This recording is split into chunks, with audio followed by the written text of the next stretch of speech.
a jam-packed evening. Um, the scholarships are coming, of course, the presidential speech.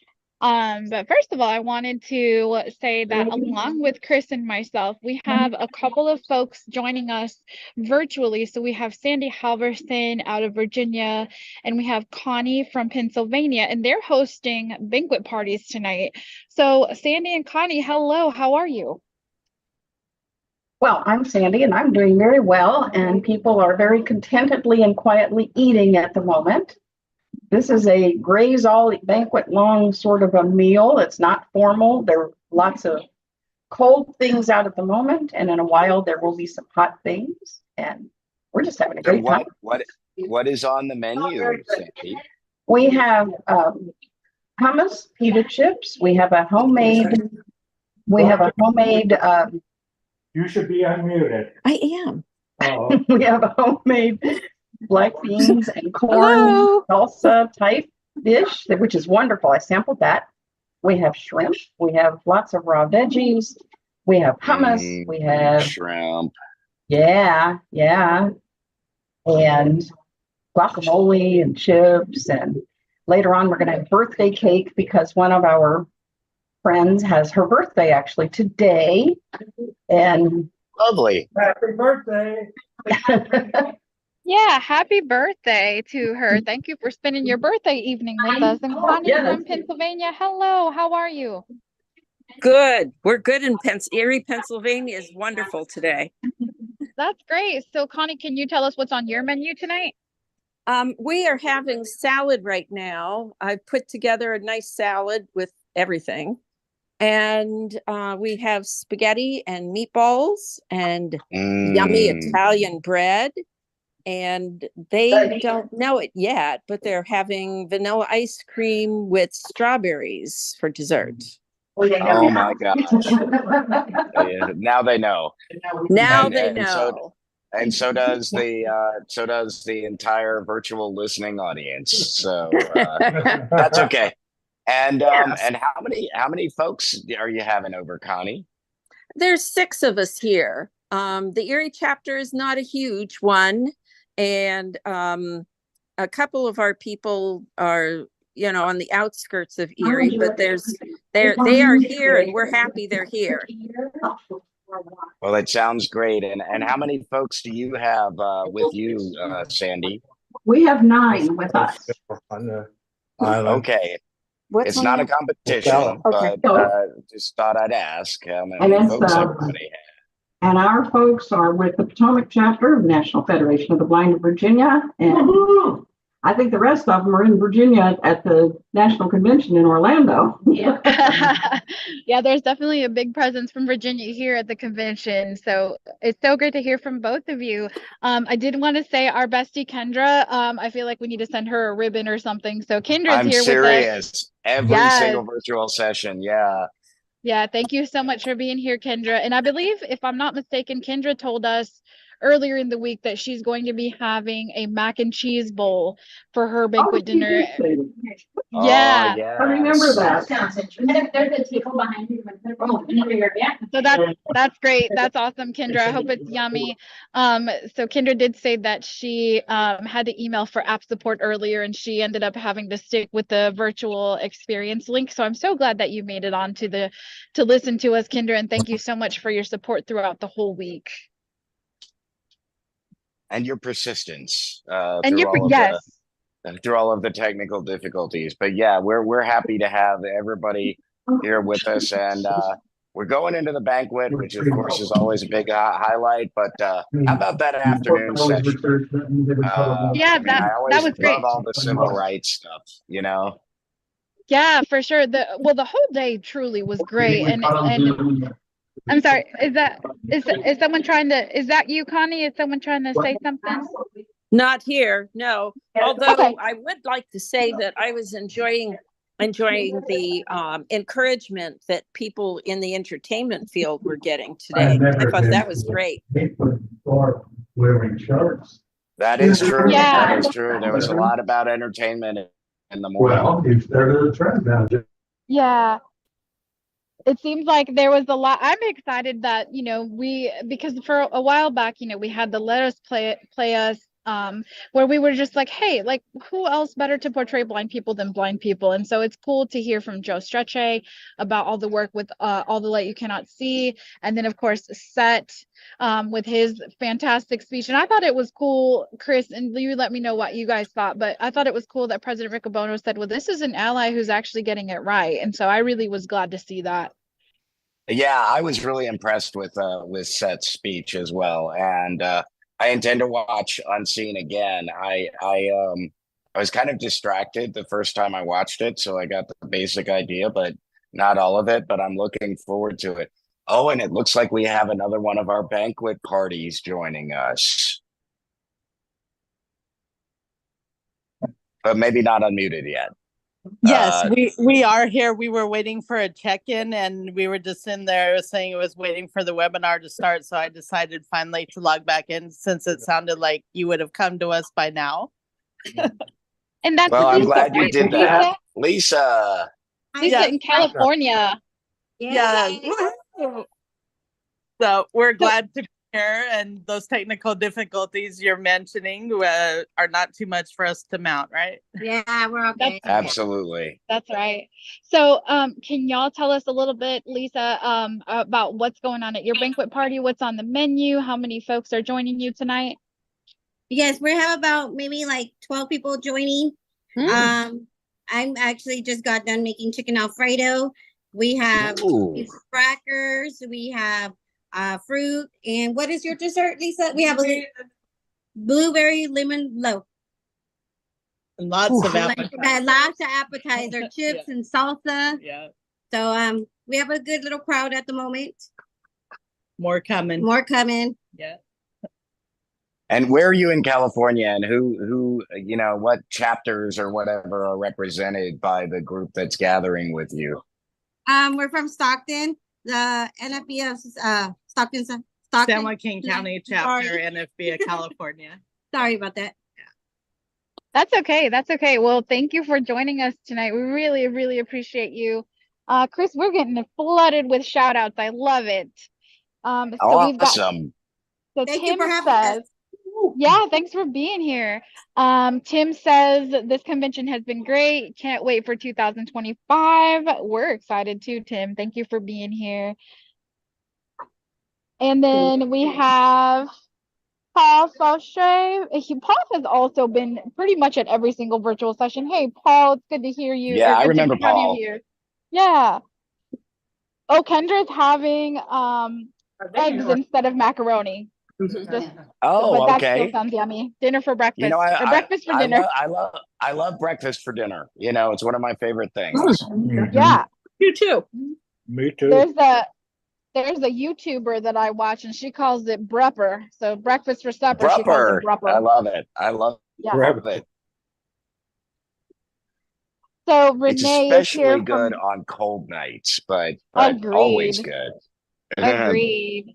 Renee is here. Angie is here. Thank y'all so much for joining us. We really do appreciate it. So Angie also says the awards were great. I think so too. I think, every year the Balaton Awards is just a wonderful thing to be able to be part of. And it was pretty great winners. What'd you think, Chris? Oh my gosh, the winners this year. I mean, they always are, but the winners this year were so amazing, and I really love their comments. These people are working so hard to change the lives of blind people, and it really shows. And not to pick favorites, but I know that he was particularly moved, and what a great thing that Handed Braille Services is doing, providing Braille and all the. I mean, think of what he's had to learn to provide Braille in all those languages. That's just amazing what he's accomplished. Absolutely. And it's great that he just listening to him up there, and I love when everyone started clapping to encourage him when he got a little bit choked up, and that's it was great. And as a Federation family, that's one thing. It's like we encourage each other, and we help each other out, and the support is incredible. So it's so good to see this Absolutely. And then, of course, Jonathan had talked about how that support reached him all the way on the other side of the world back in the 1980s. So I was going to I'll get it. You know, like, Yeah. that's what Italian, that. that's what Yeah, they- we have it. Who's that? Is that Sandy? Or was that, Is that John? is that John Halverson? Maybe not. Or maybe they decided to mute. Maybe they realized. Maybe. I'm Yeah, Italian. well, Own bread, So- you know. It looks like Connie. Hey, Connie, are you back with us? Maybe not. Okay. So everyone, I will say just a small update from the ballroom, Chris. The doors, it seems like some of the doors have been opened now. So folks are flooding into the room, literally like, yes. yeah. Literally like right, like what? Sorry about that. Oh, no, that's okay. I was just gonna say like people are coming in from the left, in from the right. I'm kind of hiding behind the interpreter booth, and so but it's pretty cool. Yeah, that's always fun. That's always fun. I'm still outside. I may wait till the initial rush has gone in and then, step in myself, but I'm excited. It's always an exciting time. So we have also Wesley from New Jersey, and he liked the interview that Deepa Garaya did with the judge. Now that was fascinating to me too. It really was. I am really looking forward to reading Judge Tatel's book. That should be very interesting. Yes, I want to read it too. Hey, Chris, we should do that for our next book club. So just a We quick should. little information for y'all. So we actually recently started a book club, a staff book club. And so we really should have that book on our list. Absolutely. Looks like we also have Scott Larson. He says he's here in Daytona Beach. Hey, Scott. And then All right. we also have Marianne Milarelli.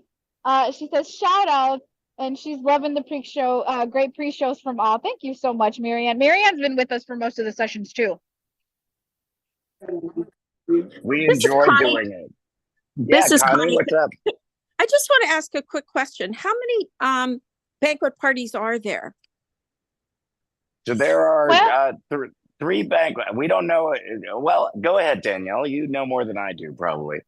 Oh, I was probably going to say the exact same thing you're saying. So we don't exactly know how many there are. We know we're highlighting 3 from on the Zoom, but we don't know actually how many banquet parties there are all across the country and even the world, Okay. maybe. Okay. All right. That's what I was curious about. Thank you. Yeah, I wonder if our buddy from London is up late listening to the banquet. But maybe he'll catch it another time since it's so late there. But if you're there, Yeah. Jim, give us a shout out. Yeah, Jim. So we are still not sure what we're having for dinner. I know there's going to be salad for sure because they were putting salads out on the plate on the tables just a few minutes ago. But so far it's going to be a surprise, I guess. I don't know. It always is. It always is. And we always bet, people place bets on whether it's going to be chicken. President Riccobono actually has a rubber chicken named Banquet.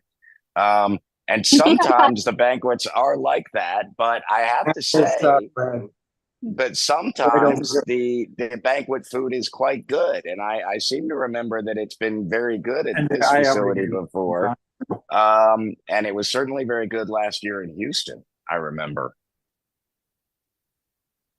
Last year was yummy. I remember, I think we had beef last year and that Yeah, was we really did. good. It was really, really good. And it had potatoes and Yes. it was Yes. lovely. Very yummy. So we've got about 15 minutes till the final gavel of the year, Chris. President Riccobono is going to open up now is he going to open it up? Final or is Pam? gaveling in. Well, Yeah. Pam is technically the host. I'm you know what? I'm blanking out. I don't remember. Does he gavel in and then I think he gavels in because he's the president and then he turns it over to Pam, but I could be wrong. Yeah. Maybe she gavels in. I think he does. I think now that I'm thinking about it more, I think he will gavel in. Really quickly, we've been getting some really cool posts about convention on social media. So if you're taking photos of your banquet party, if you take pictures of like your dinner and the people there, if they're dressed up, if they're wearing their jammies, you know, just kind of comfortable. The hashtag to use is NFB24. And we're really enjoying looking at the posts that are coming through. So thank y'all for Yeah, doing that. that's fun. That's fun. The banquet is truly a nationwide event and possibly a worldwide event. I really love it. And there is thunder outside. Oh gosh, Chris. Yeah, so it's gonna be nice to be in the ballroom. I just hope we don't lose power. That would be a real problem. But I'm sure that won't happen. Yeah.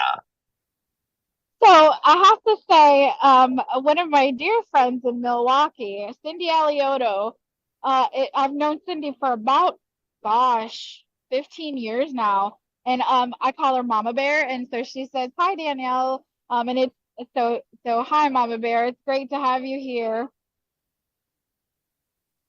And Preston says, "Congratulations to the Jacob Balatin Award winners." Yep. Agreed with you there, Preston. Congratulations to those folks. Yeah, what a great class of Balatin Award winners. Yeah. Let's see. I'm looking for more shout outs. Anybody at the banquet parties want to share anything? Sorry for my voice, you guys. It's been one of those conventions. But Happy banquet party from Brienne and Forge from New Mexico. Thanks for being yes, here, Brienne. Forge. I wonder what Forge is having for his banquet. Ooh, that's a good question. Sandy, are you still with us? I think that you're muted, Sandy, but if you can unmute, let us know. I'm really curious. What have you been knitting during banquet?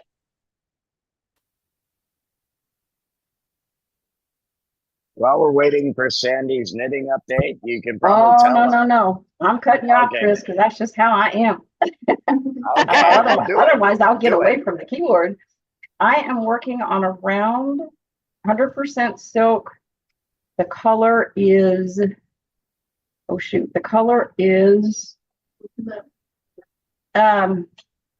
it's pink, but it has a different name to it. It's like, anyway, it'll come to me. And it's roses. And that's what I'm pink doing. roses. That sounds pretty. Yes. Very Right. pretty. That's great. Actually, I got asked to do it because I had one in our chapter auction that was a different color, a rose color. And the woman who really wanted it said, "Oh, if I'd known I could use my credit card, I would have paid more. I would have outbid." So she agreed to pay the $175 amount that the original sold for if I could make her another one. So that's what I'm working on. Wow. That's great. Look at you. Knitting for the cause. I love it. That's absolutely knitting for the cause. I love it. So we have another shout out from Holly in Texas, and Holly says, "Hello from my McDonald's eating banquet party." That sounds yummy. I could go for some fries. Oh yeah, fries, McNuggets. I could definitely do the same. So she says her party guests include herself and me, myself, and I, and it's been a great convention. That's awesome, Holly. Then you don't have to share your fries with anyone. I hope their power is back on. I wonder if their power is back on yet. Yeah, how's the weather, Holly? I hope, but it's good to hear you're safe, obviously. So, Chris, we've got about 7 minutes left on our final pre-show of the year. I just can't believe it's over. I can't either. I cannot believe it. It has been a fun ride, though, Danielle. This has been a particularly great year, I feel like. We've had so much engagement from across the country and across the world, and it's really been a delightful experience. Absolutely. It's something cool to just think that we have Federationists not only in the banquet hall itself, but also just across the country joining us and listening in. And I think we're all in for an incredible evening, as we are every year. So it's very cool. Absolutely. Um, Lisa or Connie, do you want to share anything with the listeners as we get ready to wrap up here?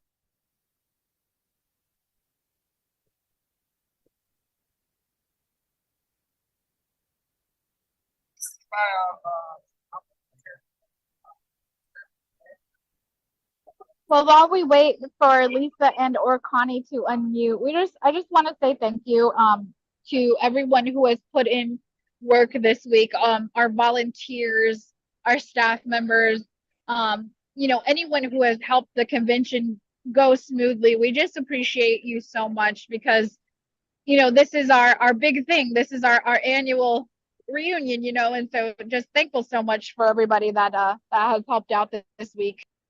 Yeah, all the volunteers, all the staff, all the hotel staff. There were volunteers that excuse me, that came in that worked at other Rosen hotels. So that was really nice. This is Connie. Yeah, Can you Connie, hear Yes, me? go ahead. ma'am. Okay.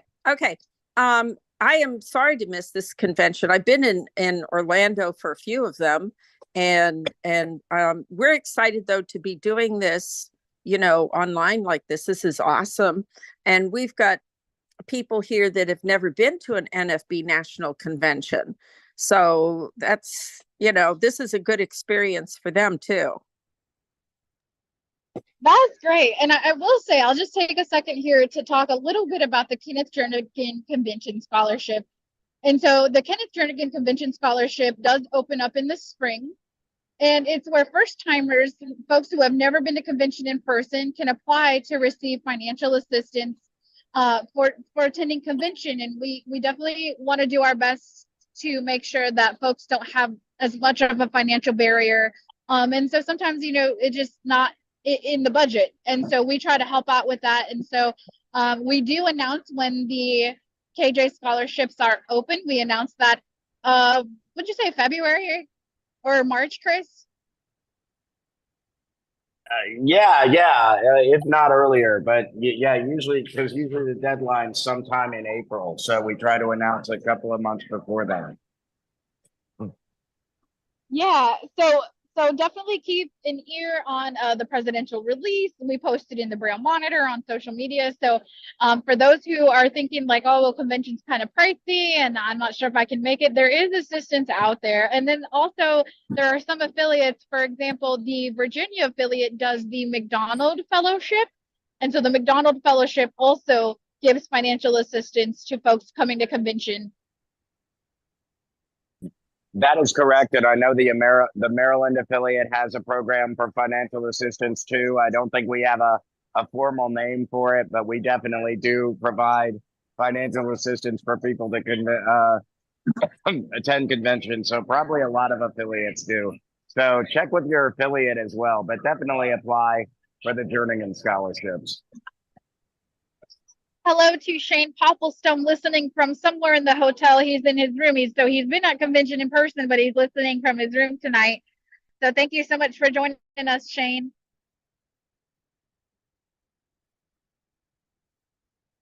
All right. Well, we are at about 3 minutes before we sign off of this pre-show. So I want to go ahead and give Sandy, Lisa, and Connie a chance to say maybe a couple words just to say goodbye to the folks listening.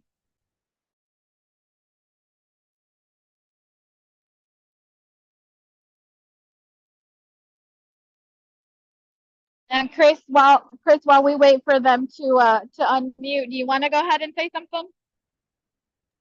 Yeah, I certainly will. It has been a pleasure to do this again. I always enjoy this part of my convention, and it has been so neat to engage with people from across the country. And it's the members that make the movement. So we're doing this for y'all, for those who can't be here, and for some of those who can but can't attend parts of it or whatever. And it's just a really special experience. And I thank my co-host Danielle, and of course our colleagues Anil and Melissa for their help as always. And it's been a lot of fun. Oh, this is Connie. I would like Yep. to thank everybody for all that you're doing too. This is great. Thank This you is so much. Sandy, Sandy, go ahead. sorry, we had so many voices. We didn't want to chime in, but Lisa's been to multiple in-person conventions. I personally have only been to the virtual ones, hoping to go next year. And thank you everybody for all the work put in so far. The presentations have been great. The pre-shows have been great, and we love you. Well, we love y'all too. We hope you can make it to convention next year. Sandy, do you have any final words for the group?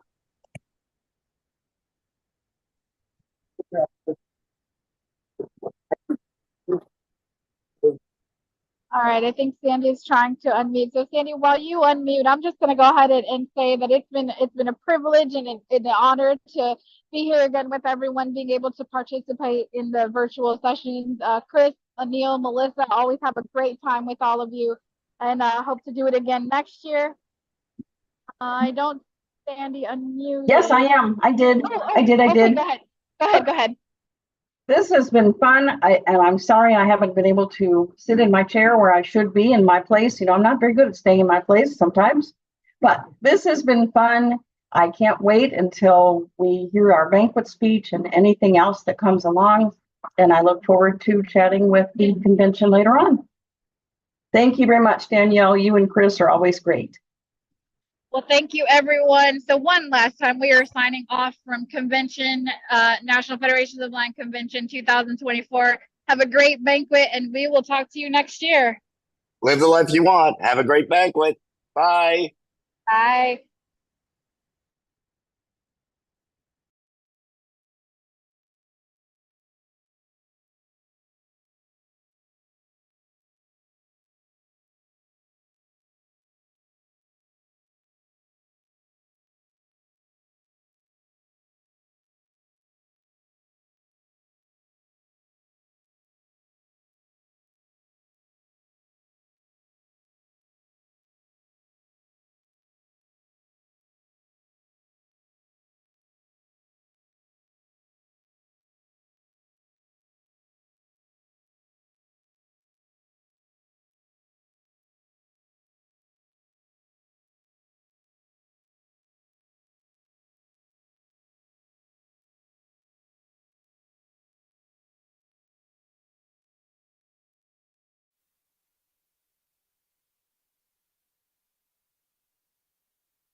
The mic is muted.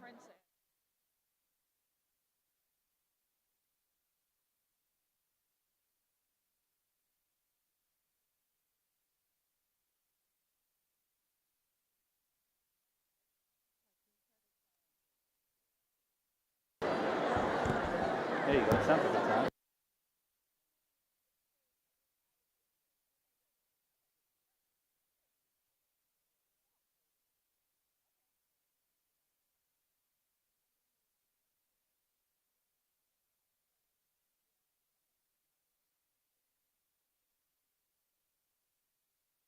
But if you don't want to be heard on the stream,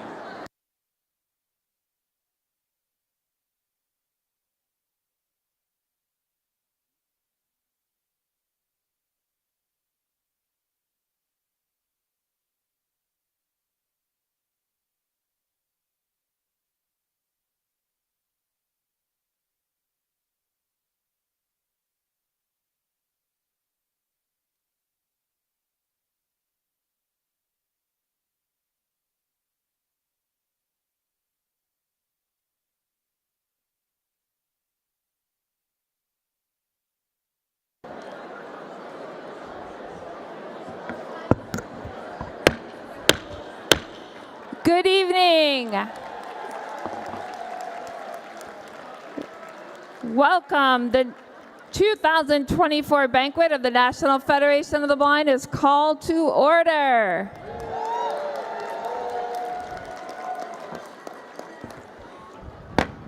If I could have your attention, please.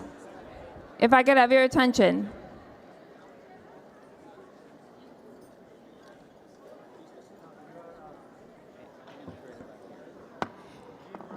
It is now my pleasure to introduce for our invocation a leader and fierce advocate in the National Federation of the Blind, who served as the First Lady of the National Federation of the Blind of Indiana for many years, an author, entrepreneur, leader, grandmother, great-grandmother, loving wife, and dedicated leader in our movement. I'd like to introduce Jean Brown. Thank you, Pam. Thank you. Okay, and the microphone is. Let us pray.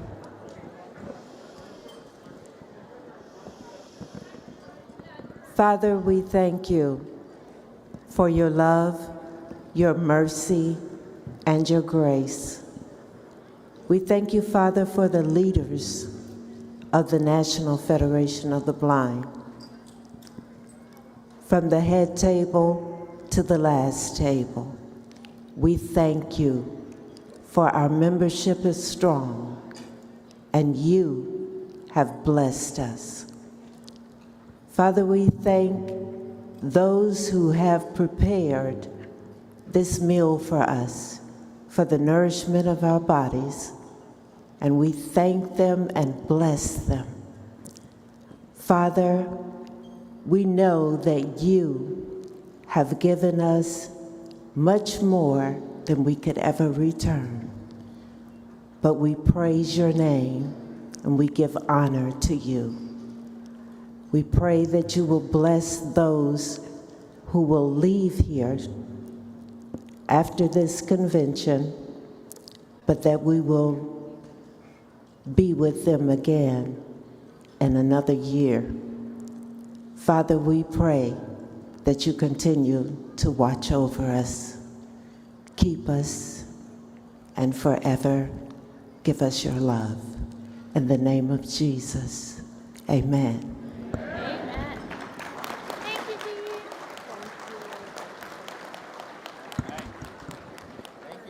Thank you. Thank you so much, Jean. Now, is anybody ready for a door prize? All right, we got a lot of money to give away, so if this individual is in the room for $100, if you remember, you got to be in the room to win.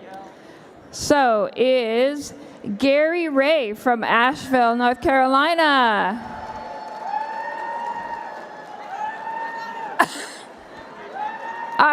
Now that's how to win a door prize.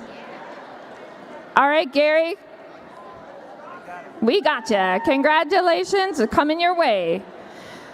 Now, I also want to, we have many people who are tuning in virtually. I would like to say a special hello to Dr. and Mrs. Maurer.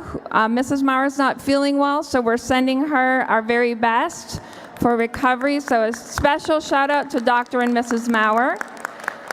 And also to all our Federation family and those who may be joining us for the first time at our banquet.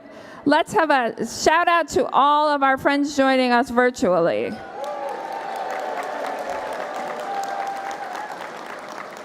We are so happy that you're here. And for those who are joining us virtually, this is for a $25 door prize. Remember, you have a half an hour to email prize@nfb.org. Again, prize@nfb.org. The code word is Balatin. Didn't we have an awesome Balatin Award presentation this afternoon and celebrating our Balatin winners? So the names are Mike Thompson from Colorado, Patricia McPherson from Ohio, and Mark Felice from Arizona. Again, the code word is Balatin.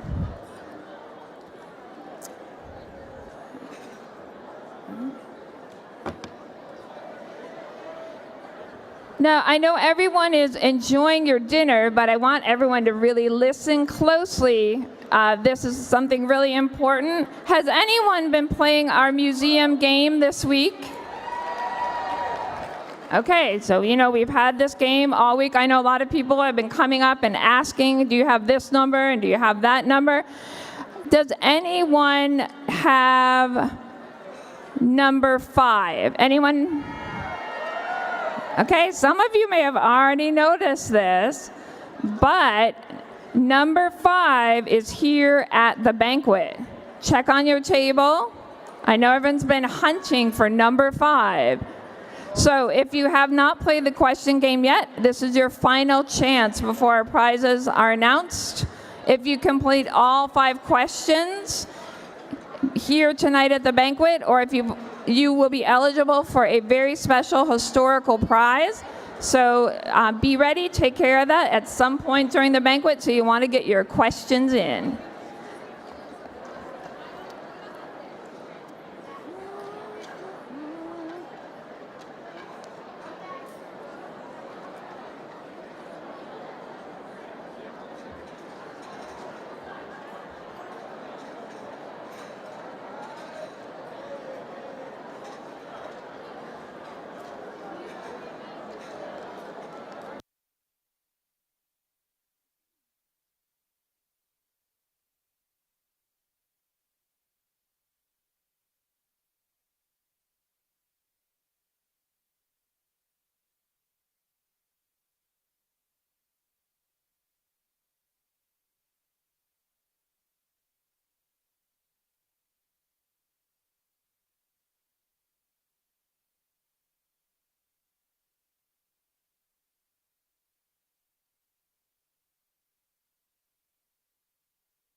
Okay, everyone. Anyone ready for another door prize? We have another $100. Before we do that, I want to mention we are going to be dropping in on a few banquet parties, so we're looking forward to that. So our door prize is for $100. If this person is here, it is Thomas McClary from Florence, South Carolina. Thomas McClary. We'll give you a second. If Thomas McClary is here, you are now the happy winner of $100.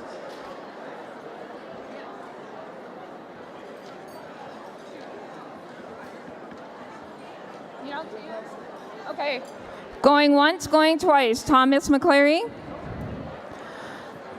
All right, for $100, I bet this individual is here from the great state of Texas. Anybody from Texas here in the room tonight? How about Emily Gibbs? You have her?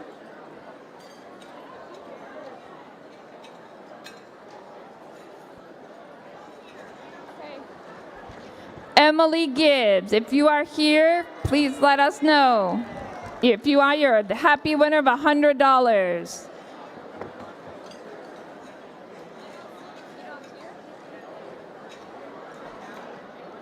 Okay, all right, we are going to draw again. We do not see Emily Gibbs. How about Tim Olakani from Georgia? Tim Olakani, are you here?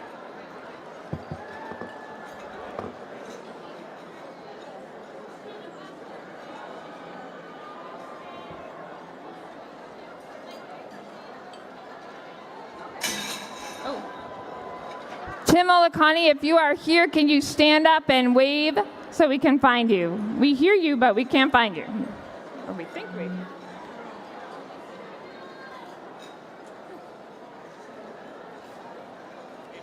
Hey.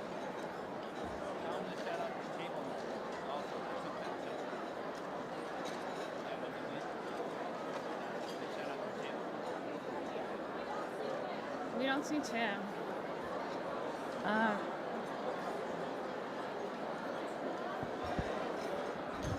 Okay, we do not see Tim Olakani. And if you are a door prize winner, if you could shout out your table number in addition to standing, that would be great. So, how about Liz Lesbrant from Massachusetts? Is Liz here?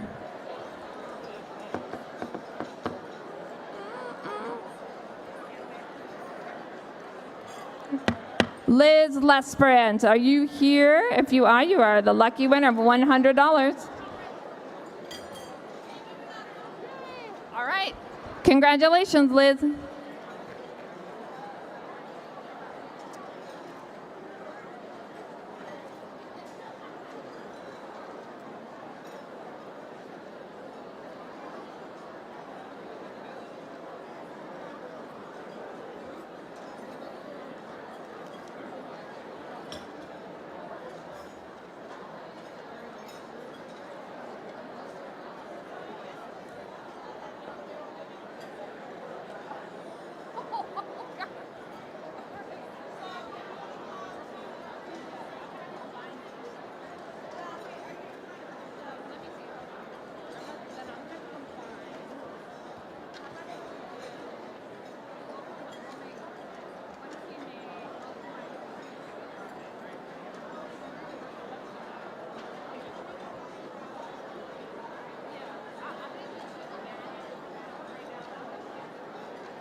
Okay, we have another $100 door prize.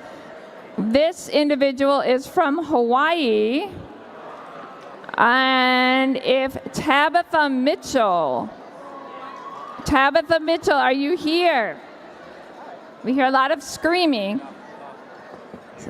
If Tabitha is here, stand up, shout out your table number, and we will find you.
Okay, we are, in a moment, we're going to be dropping in to the San Joaquin County chapter. Anyone here from the National Federation of the Blind of California?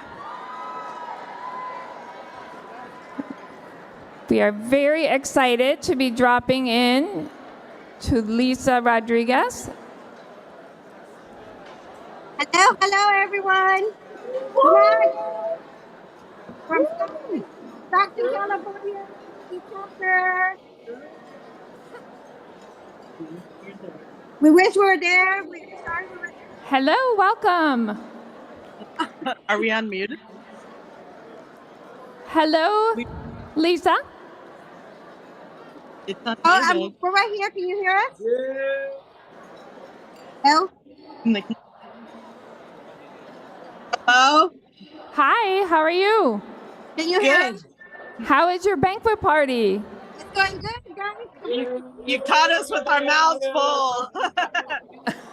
Yes, San Joaquin. Welcome.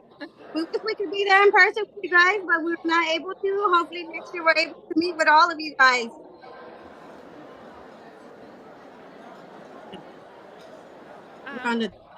Well, we are really happy. Thank you for letting us drop in. What are you enjoying tonight at your banquet party? Chicken Alfredo and other snacks and dessert. Awesome.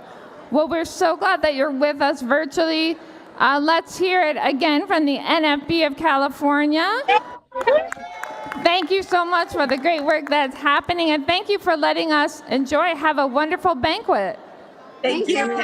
Enjoy.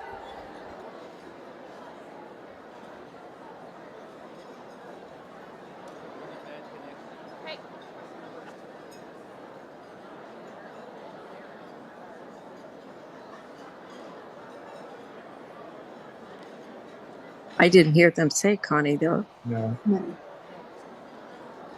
I unmuted.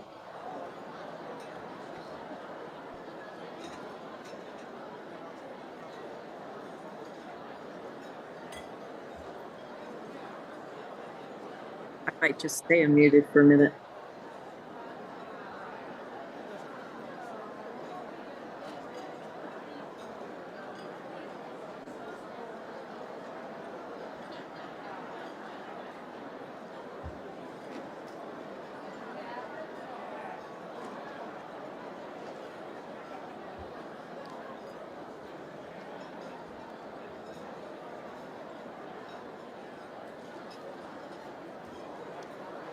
John said that they could maybe have the plates down as soon as 7:30. Okay. But I told them, well, we should make sure people get coffee. Yeah. People need coffee for the Yeah. speech. All right, I'm gonna do the video next. Oh yeah, good. Okay. So they're moving at a good clip. Okay. Okay. Oops, where did they go? Probably signed out for a second. Oh, there it is. If she was. Hmm? She was talking to somebody. You could. Okay, is anybody ready for another door prize? I have $150 here. I also want to take a moment to recognize everyone who has so generously donated door prizes. Thank you to all of our affiliates and our divisions, and many sponsors. I also want to recognize Bennett Prowse and Kenya Flores and Elizabeth Prowse, Michaela Vaca, all of our runners that helped. We have an awesome team, so thank you so much, everybody. So is anyone interested in $150? Okay, so we just dropped in on our San Joaquin chapter in the National Federation of the Blind of California. So this winner, if they're here, happens also to be from California. This is Kyle Gracia. Is Kyle here? Kyle Gracia, if you are here, stand up, yell, shout out your table number. We will find you if you're here.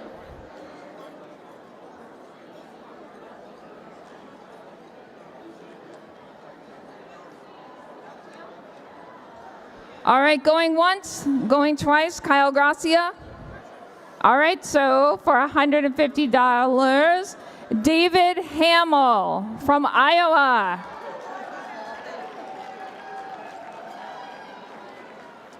Hi there, I was just making the rounds, wanted to say hi. David Hamill.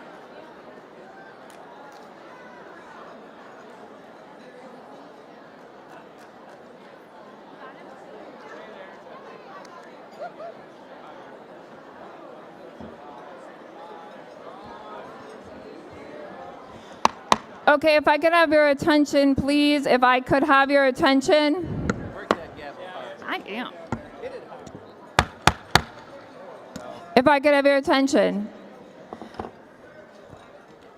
How many people in this room are previous scholarship winners from the National Federation of the Blind?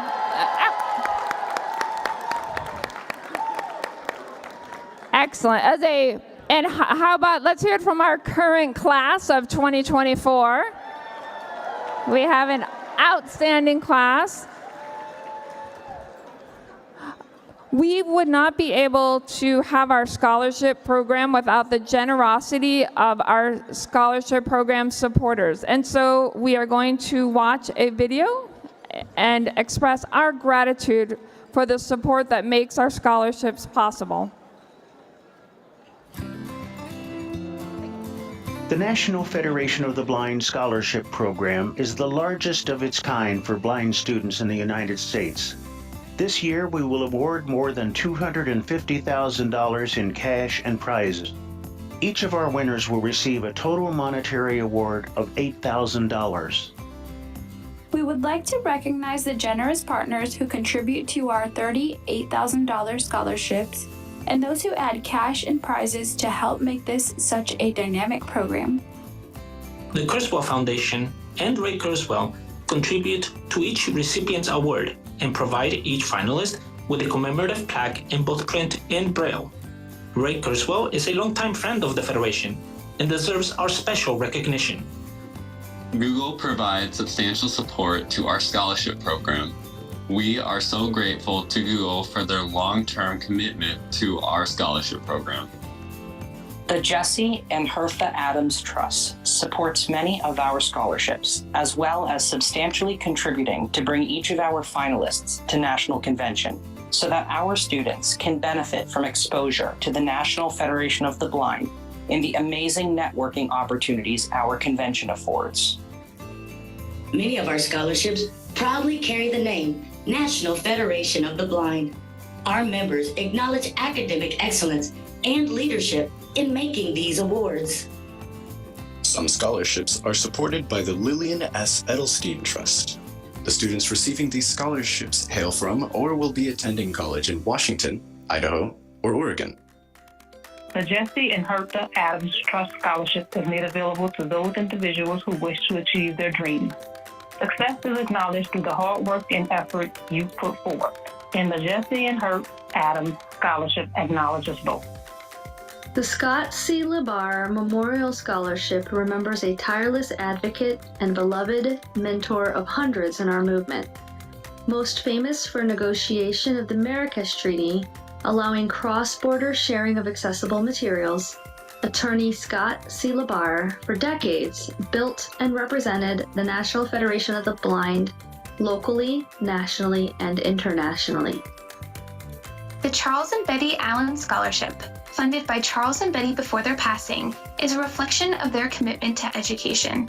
Charlie, who was extremely successful, left school at an early age to care for his family, but retained a strong belief in higher education.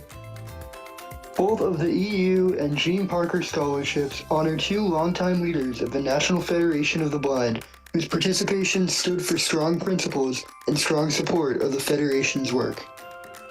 This year, 3 scholarship winners will receive Charles and Melba T. Owen Memorial Scholarships, first established by Charles Owen in loving memory of his blind wife. These 3 awards are now endowed to honor the memory of both. In founding these scholarships, Charles Owen wrote, "There shall be no limitation as to field of study, except that it shall be directed towards attaining financial independence." The Adrian Ash Memorial Scholarship is given in loving memory of Dr. Adrian Ash, a consummate scholar and a longtime member of our scholarship committee. Anonymous contributors, you know who you are, and we thank you very much. The JAWS for Windows Scholarship is funded by the developers of the JAWS screen reader Vispero. JAWS, Job Access with Speech, has been committed to expanding the opportunities of education and employment for the blind with both speech and braille since the late 1980s. In establishing this award, Vispero said, "On behalf of all the individuals responsible for the development and support of this product over the years, we are honored to establish this scholarship for students recognized by the Federation. Vispero will award each winner with a 5-year home software license for their choice of either JAWS screen reading software or Zoom text magnifier with speech." The Mimi and Marvin Sandler Award is funded by longtime friends of the Federation, Mr. and Mrs. Sandler. Marvin Sandler served as president of Independent Living Aids for more than 30 years. He and his wife wish to further academic excellence by sponsoring this award.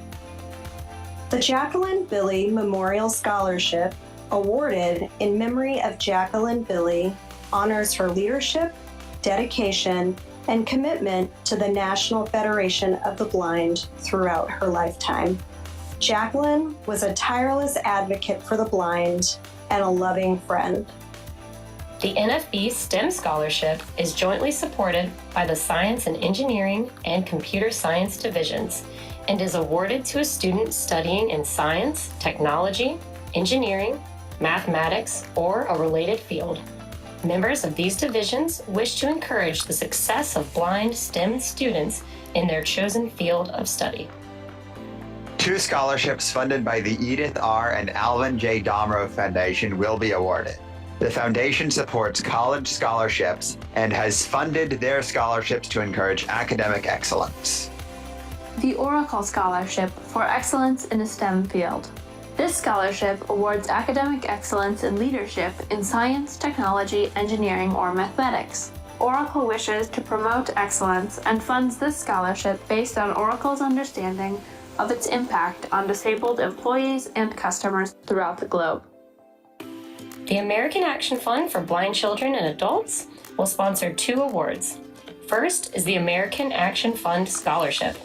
For more than 100 years, the American Action Fund for Blind Children and Adults has strived to improve the lives of blind and deafblind children and adults.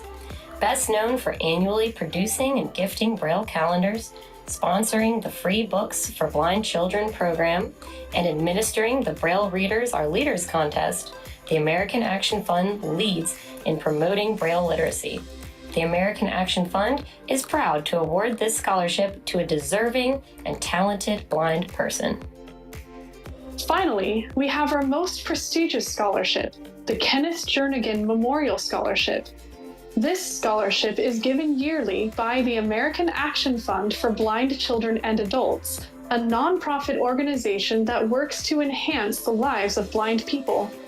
Dr. Kenneth Jernigan, himself blind, worked tirelessly to raise the expectations of blind people through his innovative leadership, both in the organized blind movement and in the field of services for the blind. His creative approach to life shines through in his many writings and in the programs he administered. His legacy lives on in the generations who look to the understandings he freely offered to inform current programs and practices. The Action Fund dedicates this scholarship to his memory and to the continuation of the timeless work he began. Each of our 30 scholarships rewards academic excellence and promotes leadership in the blindness community. They are all made possible by the generous contributions of many individuals and partners. Our winners are living the lives they want, and we sincerely thank all of you. You help make dreams come true. Thank you. Thank you. Thank you. Thank you. Thank you. Thank you so much.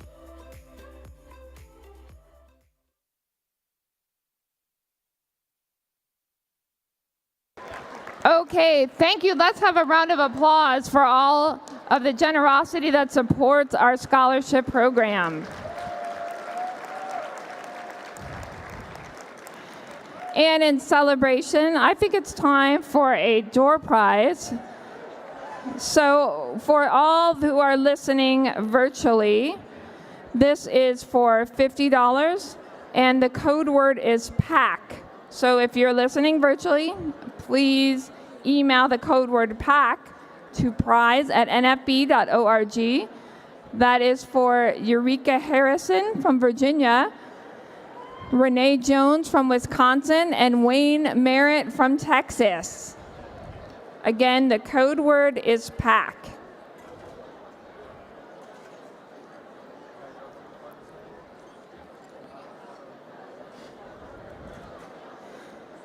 And now, very happy, we have a prize for $150.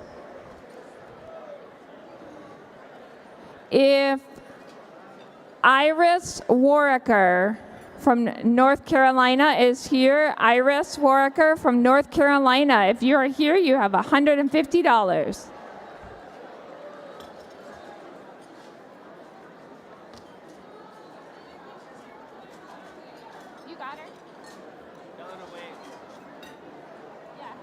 Iris, can you wave and cheer, yell out your table number? We want to make sure we find you. Iris Warwicker. We're coming your way.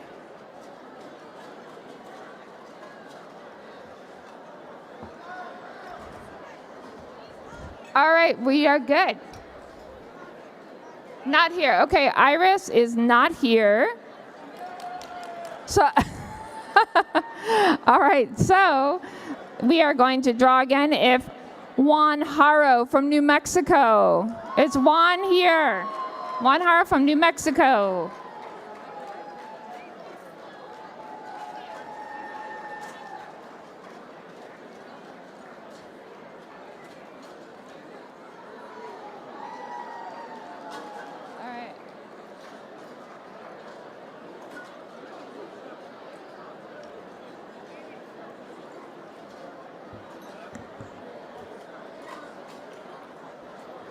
Now, in a moment, we're going to be doing some drawing. So if any of our sponsors or anyone is doing a drawing at the banquet, if you could come, any divisions, if you're doing a drawing here at the banquet, if you could please come up to the stage and come on stage. Also, we're going to be hearing soon from our Dream Big 25 Drive campaign, and also our PAC. So again, if anyone has drawings, please come to the stage.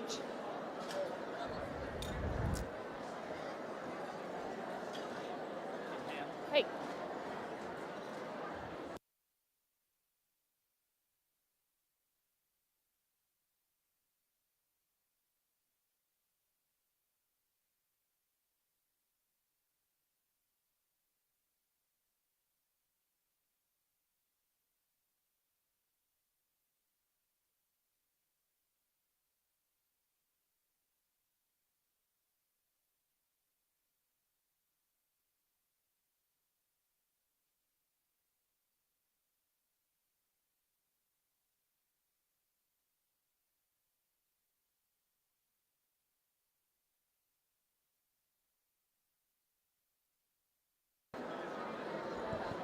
And again, I know everyone is enjoying our delicious food. Let's have a round of applause for the awesome Rosen Center staff who have done an excellent job. We are so thankful for that wonderful hospitality. Also, again, remember, you still have time, but time is going fast to complete all 5 questions. So check your tables for card number 5.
Okay, how many people in this room participated in our Give 25 Dream Big Drive?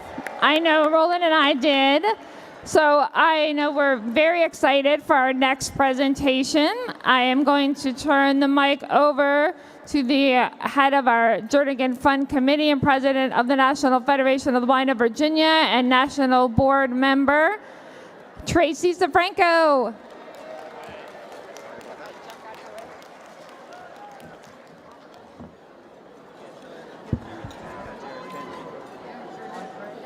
Thank you, Pam.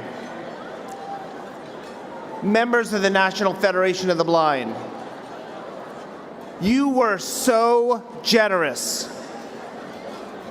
We are thrilled. We beat our participation goal.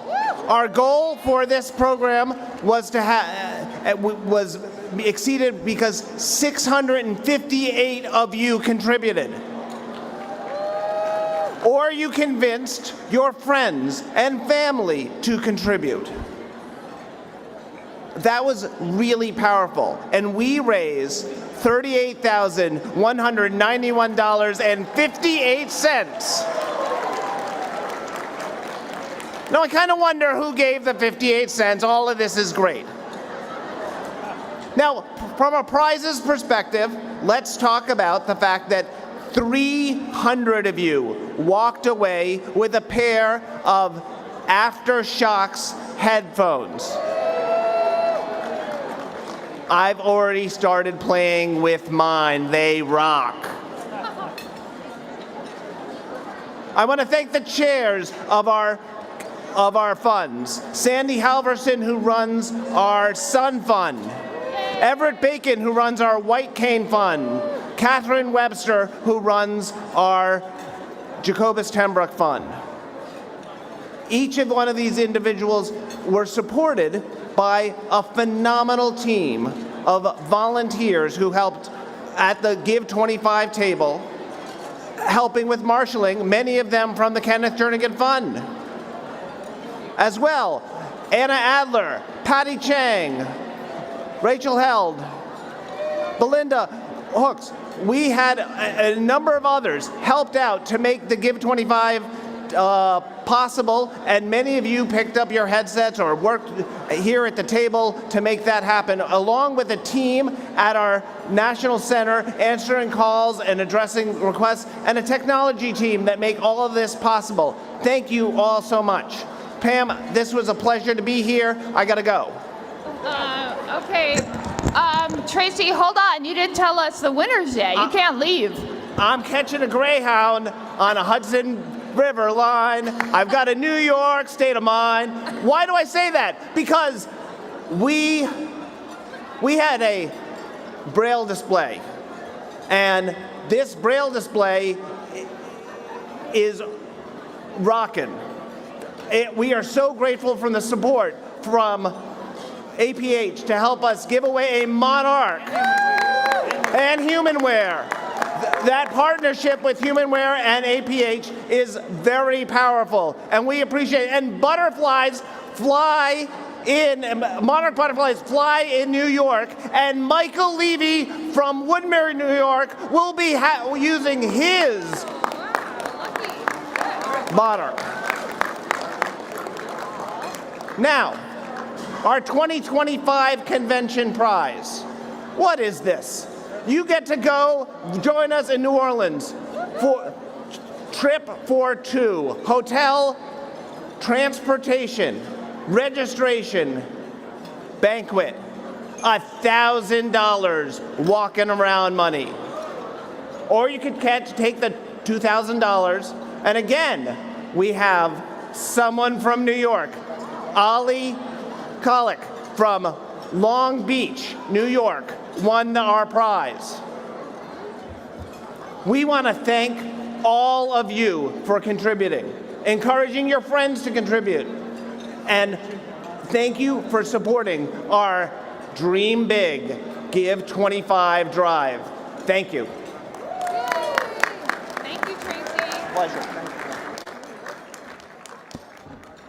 Thank you so much, Tracy, and thank you to everyone who contributed, and congratulations to our winners. That is very exciting.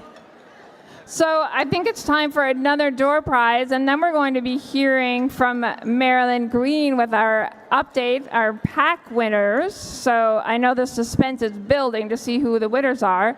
So this prize is for $200. If Kevin Williams is in the room from Louisiana, if Kevin Williams, if you are in the room, you are the lucky winner of $200.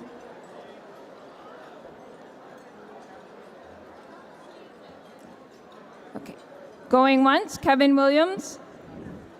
Okay, so I'm going to draw again for $200 if Crystal Moore from Tennessee is here. Crystal Moore. Do we have Crystal? If you're here, stand up, yell. It's a big room. Okay. We do not see Crystal. How about Kay Kip from Washington? Kay Kip, are you here? All right, we got you. Congratulations. $200 is coming your way. Now let's see, how many people are on the PAC plan? And I know we had a lot of friendly competition this week, so I know we're all very, very eager to hear from our next presenter, our PAC chair, national board member, and president of the NFB of Illinois. Here is Marilyn Green.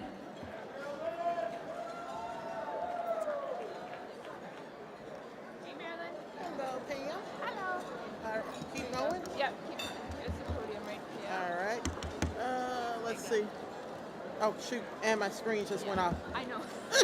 It never fails. Amen, sister. Hello, my Federation family. I know you've all been waiting for this moment, just like our chairwoman of the board, Pam Allen, just said. But I just want to thank everybody for all of the donations that you made. Every single dollar counts so that blind people can live the lives that we want. I do want to give you an update on the top 10 states. There was a little bit of a change where Ohio was number 10. Now Nebraska has moved to number 10. Ohio, you moved up to number 9. Let me see. Louisiana, number 8. Missouri, number 7. Pennsylvania, number 6. California, number 5. Virginia, number 4. Our friends across the border in Minnesota, number 3. Number 2, Colorado. And number 1 is the great state of Maryland, where our national office lives and breathes so that every day we as blind people can live the lives that we want. Yes, so you all spent a lot of time at the PAC table. My PAC mates and I were a little exhausted, but we're okay. We had some water.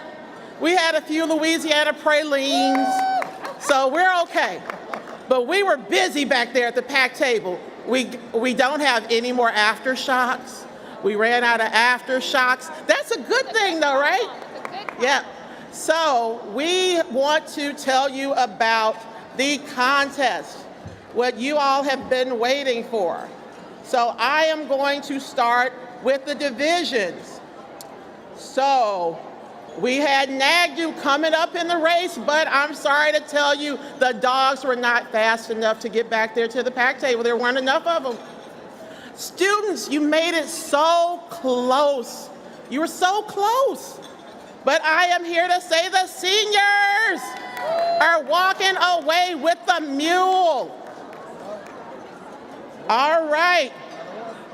Then we want to know about the state that had the best percentage. Michigan, you came from out of nowhere. I will admit it, I wasn't expecting it. But then you couldn't beat Vermont. But then Vermont, Nevada took it. Nevada won the percentage with over 200% increase. So Nevada, you get the pachyderm. I have the lovely little animal here waiting for you. And the one that everybody wants to know, the race. What changed it all before we adjourned? There was a tie, right? There was a tie between Arizona and Colorado, right? Yep. Yeah. South Carolina, I'm sorry, you didn't make it in, but that's okay. We do love the money that you donated to our monthly contribution, our PAC plan. So I am here to say, can I get a drum roll? The affiliate that increased its PAC by the most at this year's convention is Arizona. have your little pack rat. He told me. The pack rat. Yes, the pack rat. He told me that he's happy to go home with all of the people who donated to the PAC plan from Arizona. I have him right here. Little rat Ryan. Yes, I hear Arizona over there to my right. Yes, but it's not over yet because we have a few more door prizes. I mean, a few more prizes, PAC prizes. We got door prizes. Yep, PAC door prizes. All right. So, and again, we have another Arizona. Dietrich Fields from Arizona, you won a gift card, a Visa gift card. Let's see who else. These Florida people are taking all of the prizes. Camille Tate and Jorge Hernandez. Right here. Yes. And you also have, let's see here, Diane Sims from Georgia. All right. We also have Suzanne Turner, Ohio. I met her back at the PAC table earlier. And then the big prizes. $150 gift card, Visa gift card for, let's see, new PAC, I'm sorry, it's $250. Whoa. Yeah, Hadassah Benson from Arizona. And then I have one more for existing PAC. Now, I know this person is in the room, and I haven't had a chance to say this state's name during this convention, but it is Steve Hostales from Illinois, $250. Thank you. And if you all are not eating, I just want to sing one more time for this convention. Get on the PAC plan, sign up today. We need your contributions right away. Funding our movement, it must be done so all our battles can be won. Thank you, my Federation family. Thanks, fam. Thank you, man. Awesome job. All right, congratulations. Let's have a round of applause for Marilyn and all of the PAC team.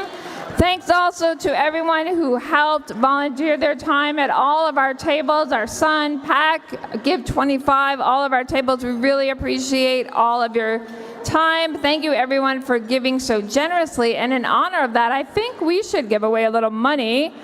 If you notice a trend, the amounts of money are increasing. So this door prize is for $200.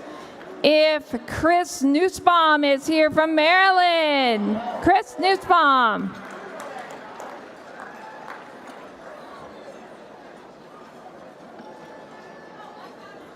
Got him? All right, we got him. Congratulations, Chris.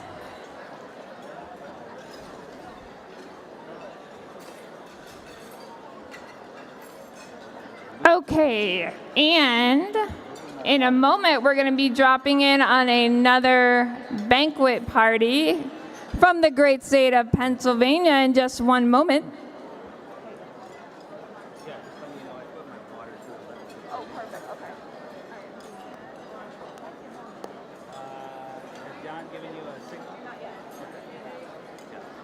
It's still out on the floor, so we should coordinate with John. I'm ready. I'm ready. Okay, we are unmuted. We are going to drop in. Anyone here from the NFB of Pennsylvania? Let's hear it. Awesome. All right, so we're going to drop in on our Erie chapter, Connie Hsu. Hi, Yes, Connie. Hi, this is Connie, and this is the Erie County chapter right on Lake Erie.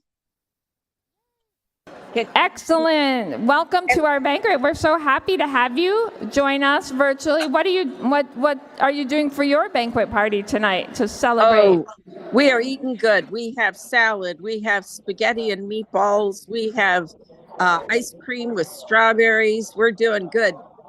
And if I could, I wanted each of the people here to just say a quick hello in their name, okay? Only take a moment. Wow. This is Dave, and hi, welcome.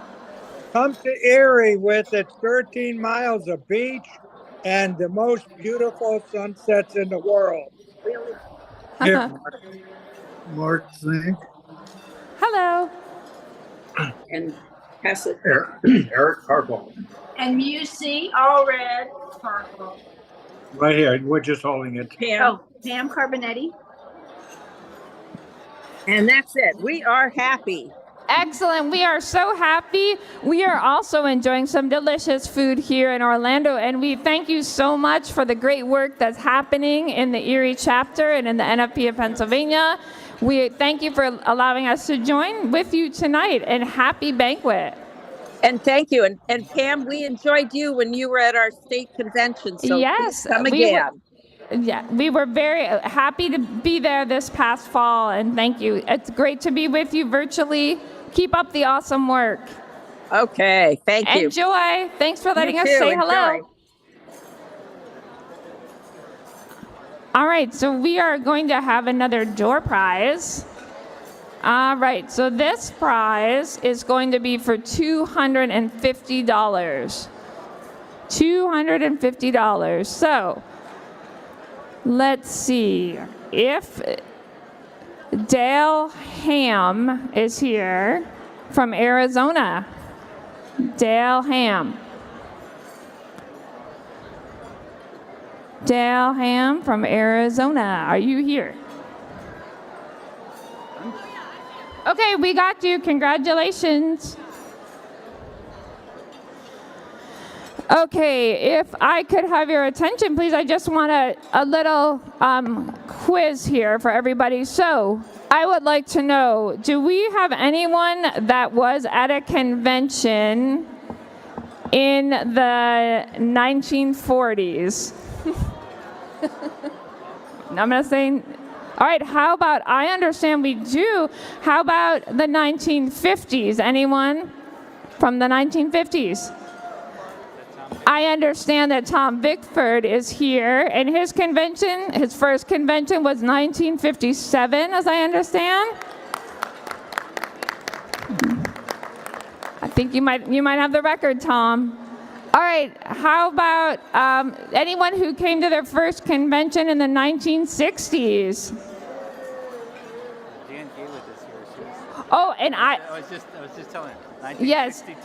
And Jan Gaywith, we understand you're from 1962 was your first convention. So a shout out to you as well. Okay, how about those who came to their first convention in the 1970s? Okay, a mighty, proud and mighty group. All right, how about the 1980s? Okay, a little more. All right, a very happy 1980s. All right, now this is my decade, that my first convention. How about for those of us in the 90s?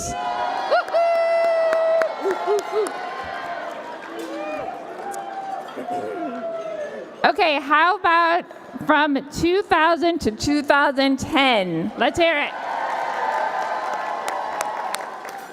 All right, how about from 2011 to 2023? Okay. And now let's hear it from our people, those who are joining us at your very first convention in the great city of Orlando. All right, welcome, welcome. It's always fun to hear our decade. So we're so happy everyone is here. Again, and a special shout out to all our virtual friends as well.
Marilyn Green, if you are here, if you could, we have some very happy pack winners that would like to claim their prizes from you. So if you could let us know where you are, that would be great.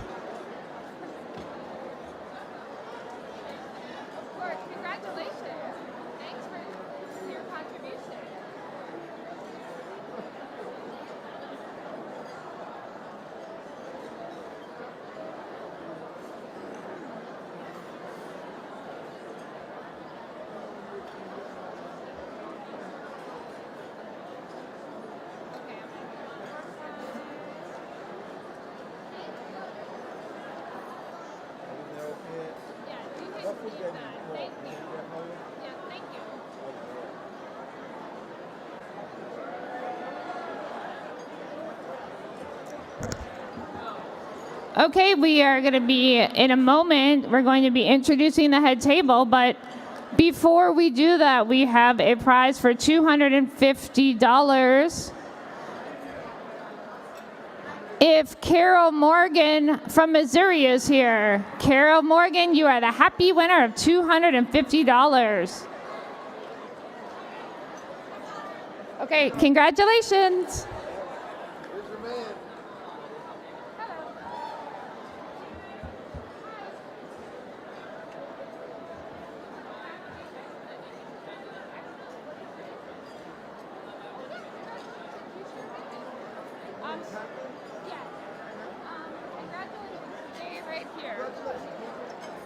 Marilyn Green, if you could come up to the stage, please. Thank you so much.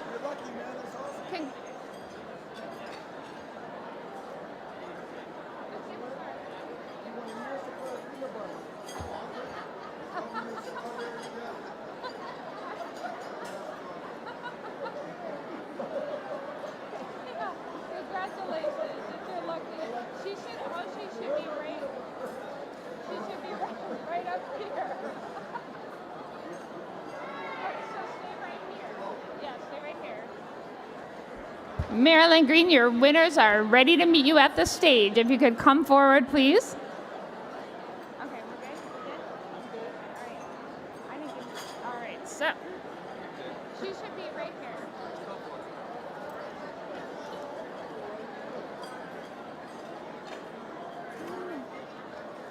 Thank you, Marilyn.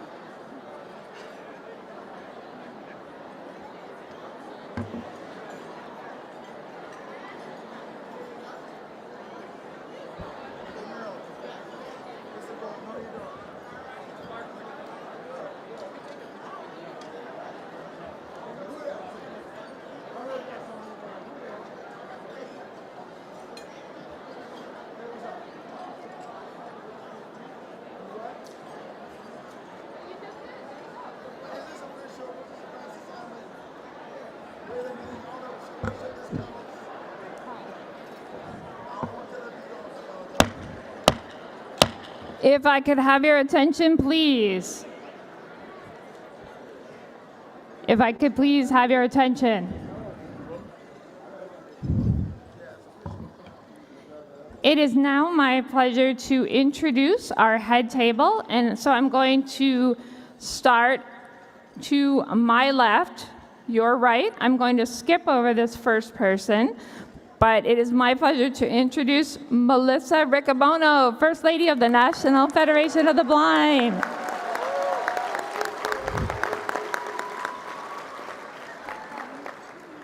And next to Melissa, our longtime serving Second Vice President of the National Federation of the Blind, baseball player extraordinaire, President Emeritus of the National Federation of the Blind of Indiana, Ron Brown.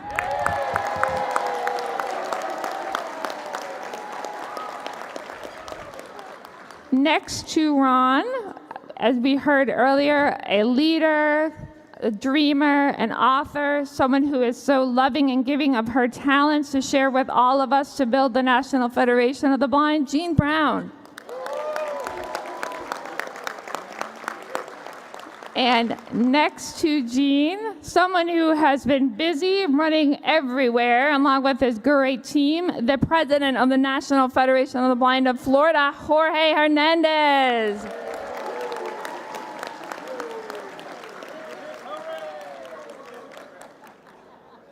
And next to Jorge, the first Vice President of the National Federation of the Blind of Florida, a graduate of our Kenneth Jernigan Leadership class, Camille Tate.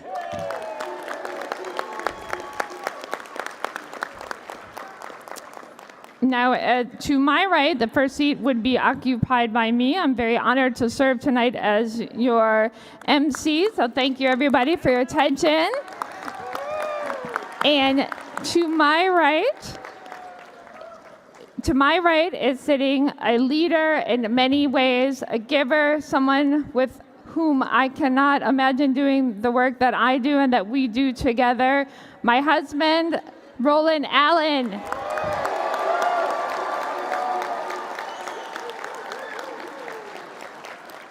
Sitting to Roland's right is the treasurer of the National Federation of the Blind, the president of the National Federation of the Blind of Texas, a woman who never stops giving and serving, Norma Crosby.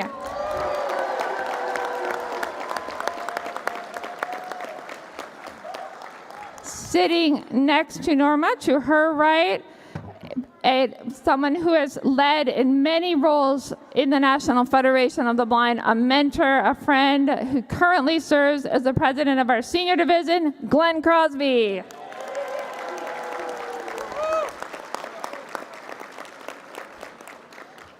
We have been celebrating our leaders and our first ladies. Sitting next to Glenn, our beloved friend, Mary Ellen Jernigan.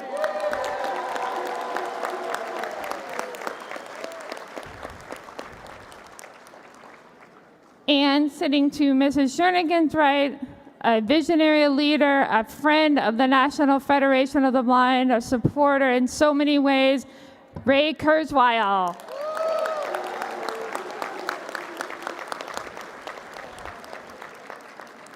To Dr. Kurzweil's right is the First Lady of the National Federation of the Blind of Utah, an incredible gifted surgeon, someone who is blind at heart, Dr. Angela Peters.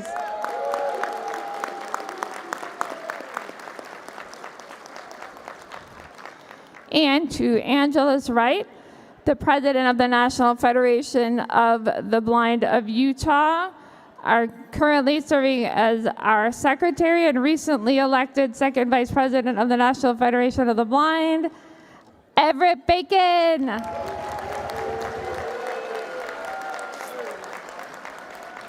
So let's have a round of applause for our head table.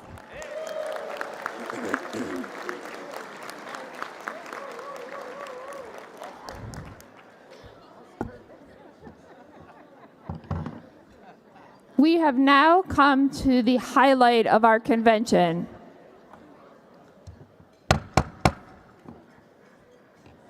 A moment to which we have all been looking forward.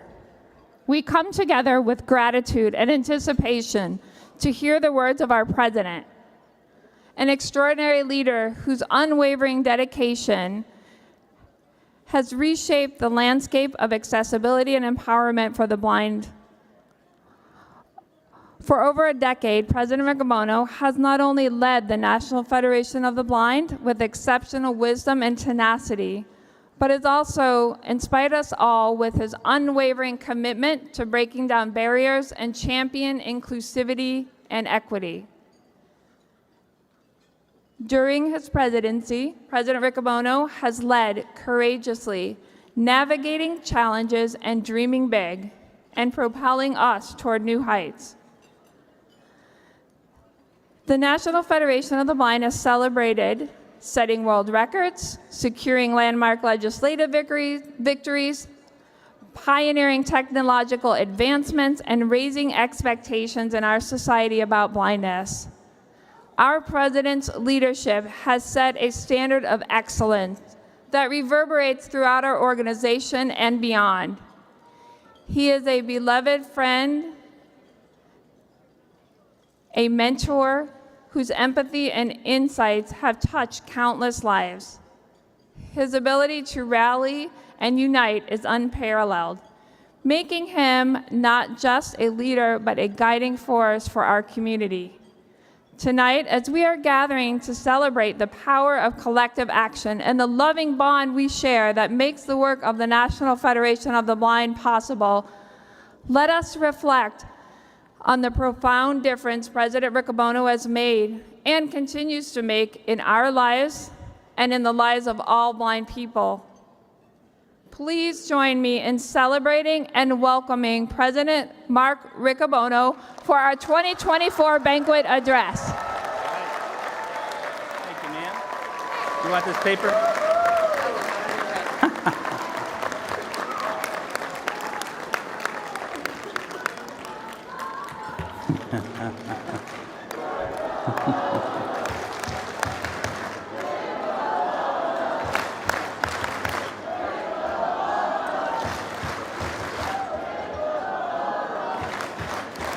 Good evening.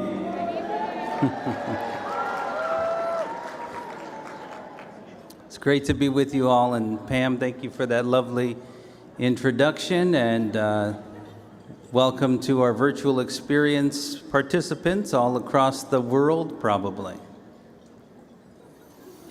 I would like to be the first to welcome all the dignitaries of the organized blind movement here tonight. Yes, you. Are you a dignitary? Those humble members among us are thinking, no, not me. The most driven advocates among us may be claiming this status without even considering what it means. Others may be saying, I am not a blind person, so I am no dignitary in this crowd. Still others among us may be feeling unworthy of the title, as they are here for only the first time. As we gather tonight in this space we first created 24 years ago to consider the extent of our collective progress, I want to return to a basic aspect of our movement that may be taken for granted. This is the concept of dignity, and whether it is different for the blind than it is for the non-blind. Tonight, I declare that each of us engaged in our shared reflections are dignitaries of the organized blind movement. As dignitaries, we have a responsibility to examine our position, consider our progress, challenge our own assumptions, and recommit to being the dignity we want in the world. The civil rights, Latino, and farm labor leader Cesar Chavez said, "From the depths of need and despair, people can work together, can organize themselves to solve their own problems and fill their own needs with dignity and strength." And Bernice King, lawyer and daughter of Martin Luther King Jr., noted, "You will encounter misguided people from time to time. That's part of life. The challenge is to educate them when you can, but always to keep your dignity and self-respect and persevere in your personal growth and development." While the philosopher, courageous line breaker, and celebrated baseball star Jackie Robinson observed, "The most luxurious possession, the richest treasure anybody has, is his personal dignity."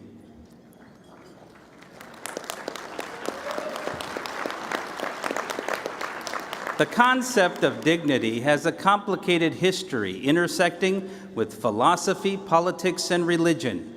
The root of the word we use today comes from the Latin term dignitas, which was a central aspect of the ancient Roman society. Dignitas has several overlapping meanings, including the intrinsic worth or value of a person, the social standing or rank of a person within a hierarchy, earned reputation or prestige, and the authority or influence that comes from high social standing. The concept of dignity as a universal term meaning the unearned status or worth of all persons is sometimes credited as stabilizing due to its appearance in the opening sentence of the preamble of the United Nations 1948 Universal Declaration of Human Rights, which affirms the, quote, inherent dignity and equal and inalienable rights of all members of the human family as the, quote, foundation of freedom, justice, and peace in the world, end quote. Today, this concept is often described as human dignity.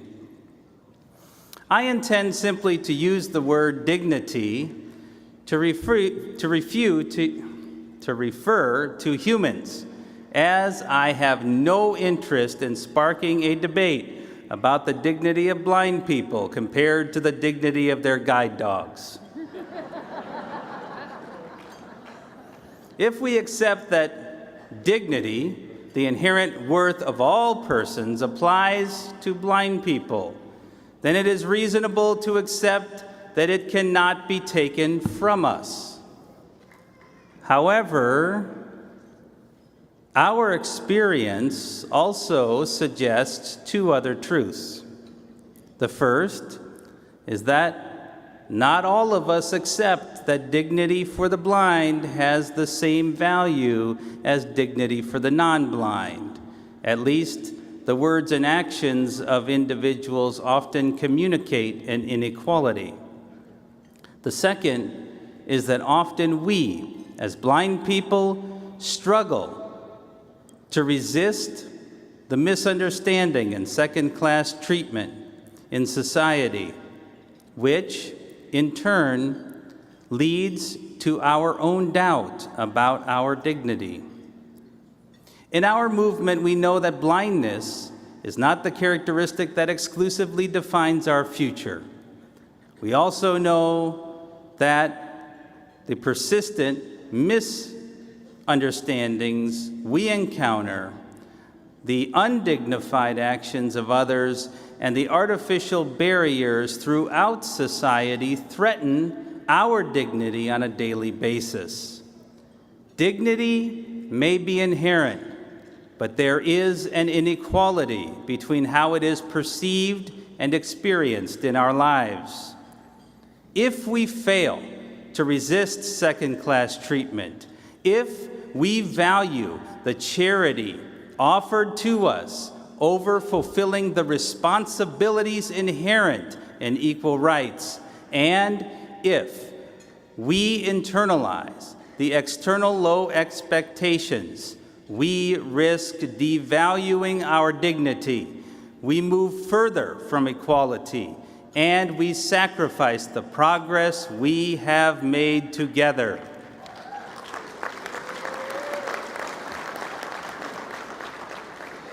It is not enough for us to understand the dignity of being blind. We must teach the rest of society what we know. For just because we have our dignity does not mean we have realized full equality within society. While the mission may feel overwhelming, we continue to have the power and determination that comes from linking our hearts and minds in a movement that has made all the difference since 1940. Under no circumstances will our dignity again be taken from us, and under no circumstances will we permit our dignity to be undervalued?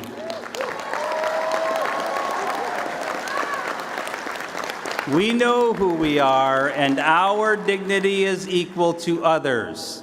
In wearing our dignity with pride, we honor the dignity of others. We continue to recognize that we do not journey alone. We do not face the challenges by ourselves, and we do not have to be perfect in order to preserve our dignity.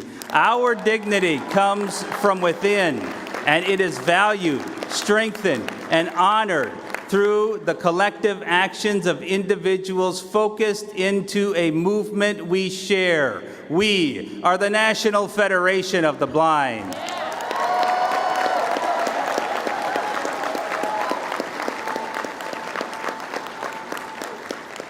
Dignity is a fundamental concept within the philosophy of the Federation.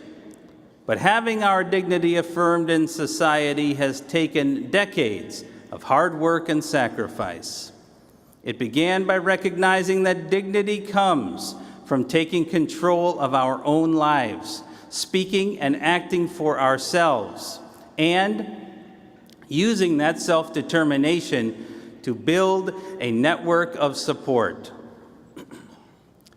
Dr. Jacobus Tenbrook, the founding president of the National Federation of the Blind, framed our early understanding of the dignity of blind people.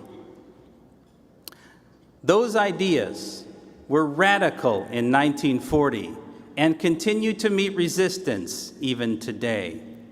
Dr. Tenbrook was a widely celebrated scholar of the United States Constitution.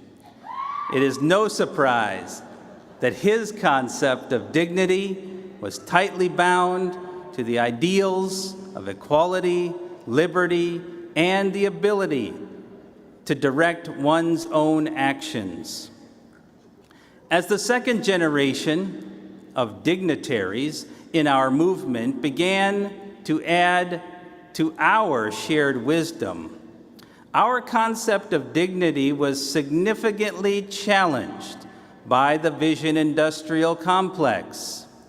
During this period of struggle, we demonstrated the dignity of blind people through training programs developed by the blind themselves.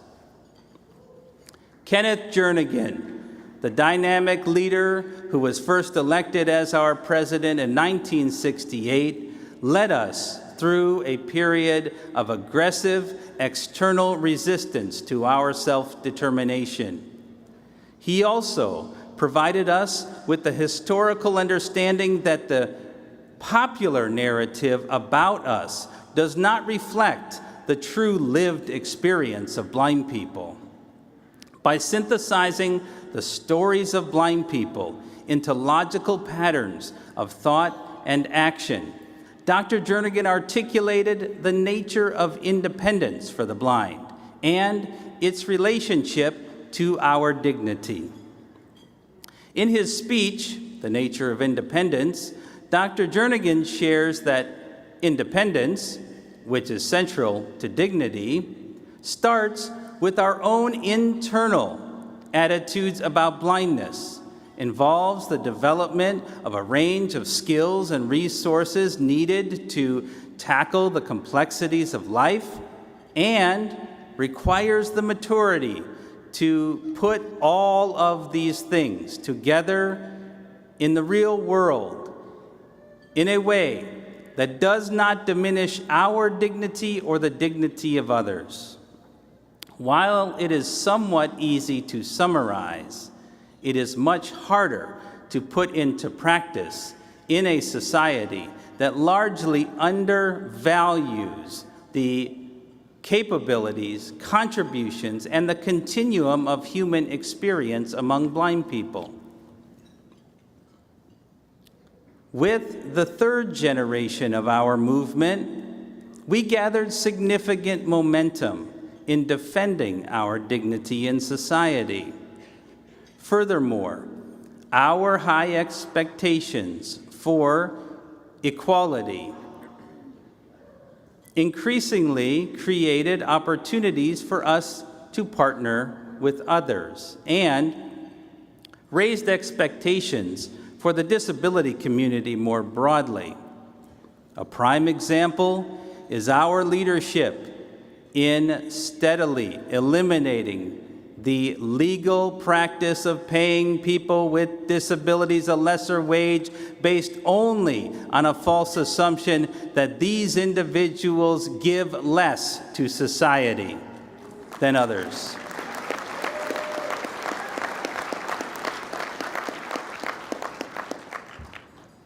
Yes, we must recognize that federal law does not yet fully acknowledge our dignity by guaranteeing us equal pay protections. However, by eliminating the practice in a significant portion of this nation, we have defended the dignity of blind and other disabled individuals time and time again.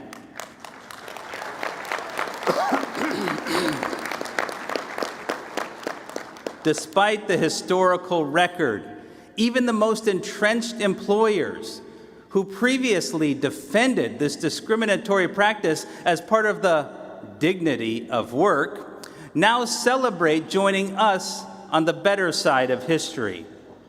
Many more examples can be found in our legal victories, in our legislative accomplishments, in our community building work, and in our innovative programs, all undertaken with an unapologetic commitment to being blind-centered and blind-led.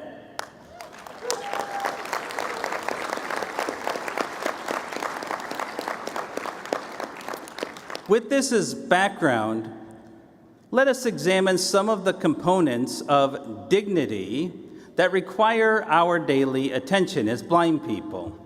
A fundamental building block of self-determination is autonomy.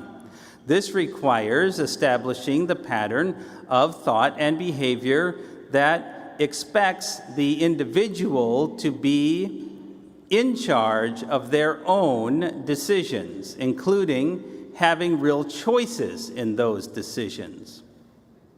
One of those components is the opportunity to fail, which can provide invaluable learning. However, when blind people exercise their autonomy, it frequently creates conflict with others. A fundamental misunderstanding is that the dignity of blind people requires the charity of others. More specifically, it requires the charity of any individual who possesses eyesight. When this pattern is learned by blind children at a very young age, it has the potential to limit much, if not all, of their life. When blindness comes to a person after decades of internalizing the historical misconceptions, it can significantly impede their progress toward living successfully in the world as a blind person.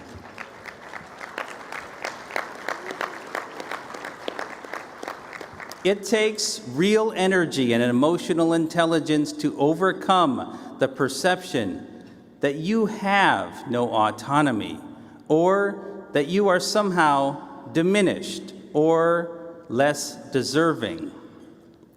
One example is that blind adults have the experience of being treated like they are still children.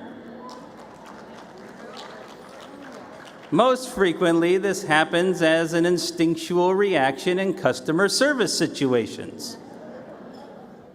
The individual encountering the blind person wants to know, who is your appointed companion? This might be the person expected to be traveling with you, the person who should be helping you make a decision, or the person who should be available to manage your affairs. Sometimes these incidents are minor annoyances for blind people and opportunities for education. However, very often they are much more than that and become extremely stressful for us. When this treatment comes from our own families, it is always deeply painful. When these events are more than a minor annoyance, or when they occur in a series of incidents together, they challenge the blind person's resolve to be self-determined and to hold back on the four-letter words.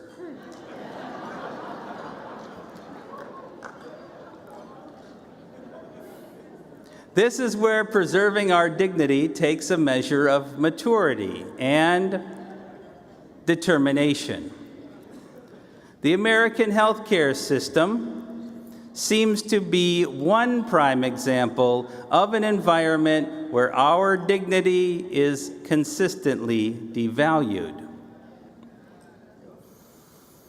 During my recent annual physical, the medical attendant who did the intake with me concluded by instructing me on what I needed to do to get ready for the exam. This involved putting on the standard issue paper gown. They then asked me if I needed their assistance getting undressed. Is this a question they ask all patients? Was there something about my clean dress shirt, tie, and slacks that raised concern? My quick analysis of the situation told me that this was a new employee who had little experience with blind people, and that the question was not routine. As tempting as it was to respond with something snarky, I knew I would likely encounter this person again, and my snark would only serve to diminish the dignity of this person who seemed genuinely not to know better. With a forced smile, I replied that I had been dressing myself for more than 40 years and felt I had it under control.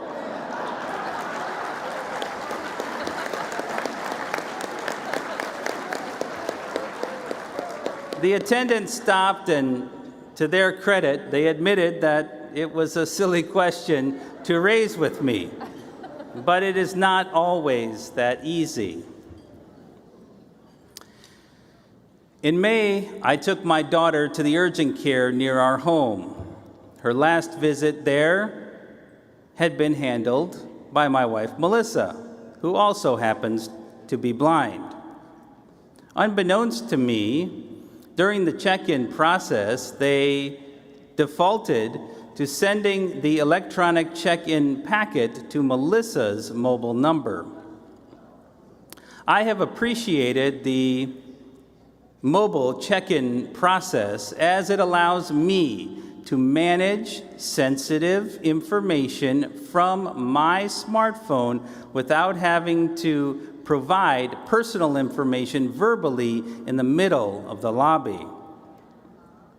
When I did not receive the expected text message, I shared with the receptionist that the packet went to my wife, and before I could ask that the packet be sent to my mobile number, the receptionist asked if my wife would be more capable of completing the paperwork for me.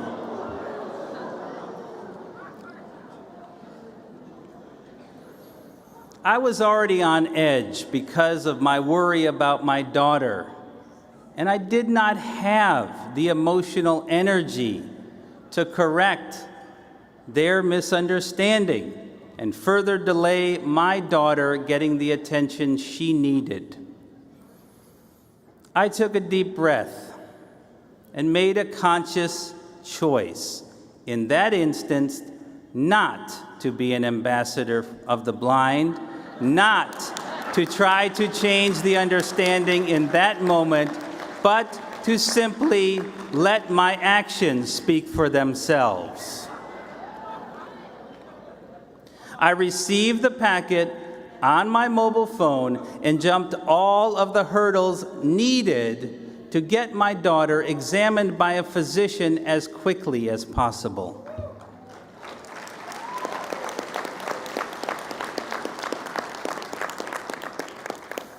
Afterward, I reflected on the choices we have to make in order to maintain our dignity as blind people. One of the very difficult choices is when to simply make a difference by living our lives, and when to consciously work to change the understanding of others.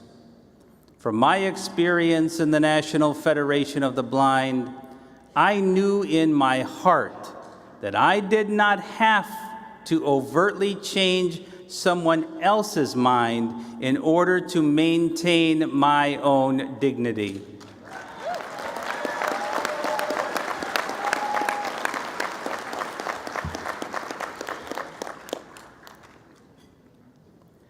Much of the medical system does not give blind people a choice in the management of the care we seek for ourselves or our loved ones. Many healthcare providers require the completion of inaccessible paper forms, prescribe inaccessible home medical equipment, and offer discharge instructions with the assumption that someone else will be there to care for us. In many medical facilities, blind patients who are admitted for care will have a sign placed in their room without their consent that notes they are blind. Often, that sign will indicate they are at greater risk for falling or require other special treatment. Eliminating all of these barriers, rooted in the historical misconceptions about us, is part of the work we have yet to accomplish. But they need not devalue our dignity unless we accept the narrative of the past.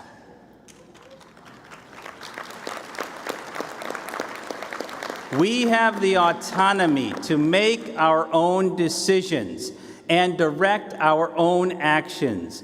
We have the freedom to push back when we need to, or to simply live our lives without interference from others.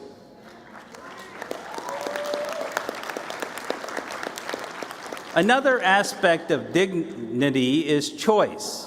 And I am confident that all blind people can relate to having their choices limited. Some common areas where our choices are limited include career opportunities, access to adventurous activities like zip lining and water skiing, the freedom to independently navigate everyday obstacles such as metal detectors, full engagement in group projects where our contributions are valuable and where we can lend a hand, various modes of transportation, and the opportunity to decline unnecessary or unwanted accommodations.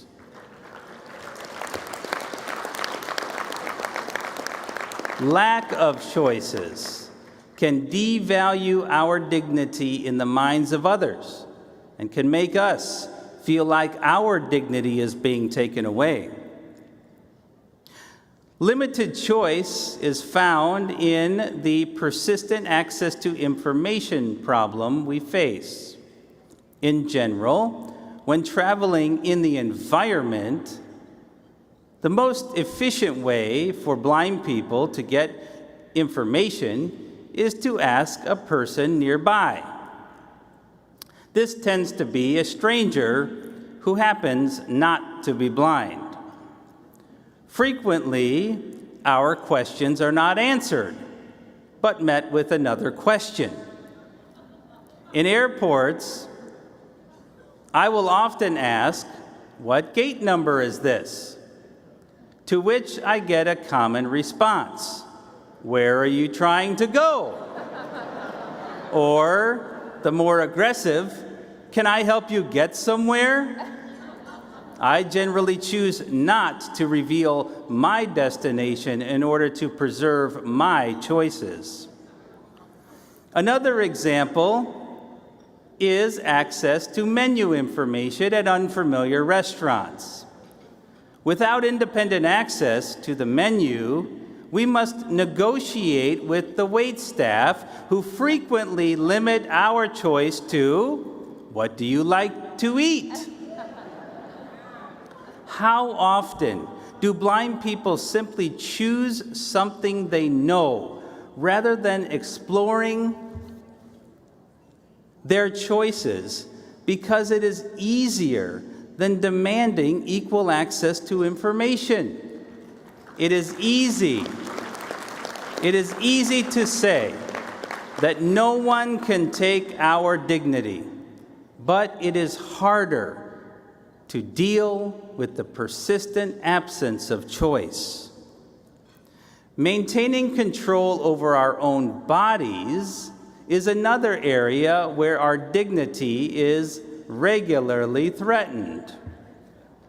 Blind people are frequently handled without ever being given a choice in the interaction. If I were about to walk into something very dangerous, I hope someone would help me avoid it. However, so far, I have never been viciously attacked by a shrub when my cane touched the bottom of an outdoor planter.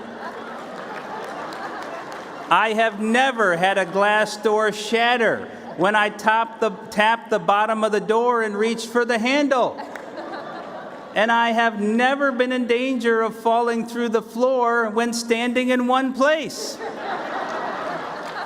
Yet, in all of these instances, I have been grabbed, moved, or pulled without consent because someone else decided I needed help. In an instance where I may want some assistance, it would be considered inappropriate for me just to walk up to someone, grab their arm, and command them to take me somewhere. But the same standard for personal body space is not applied to those of us who are blind. This is where the choice to seek, select, direct, and reject help on our own terms is critical.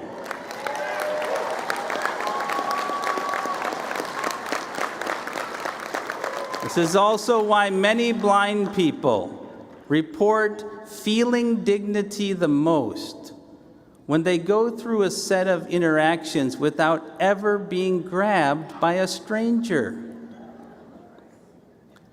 One concept that often gets paired with dignity is respect. Where dignity is inherent, respect is earned or lost. Respect is influenced by our perception of a person's worth or value.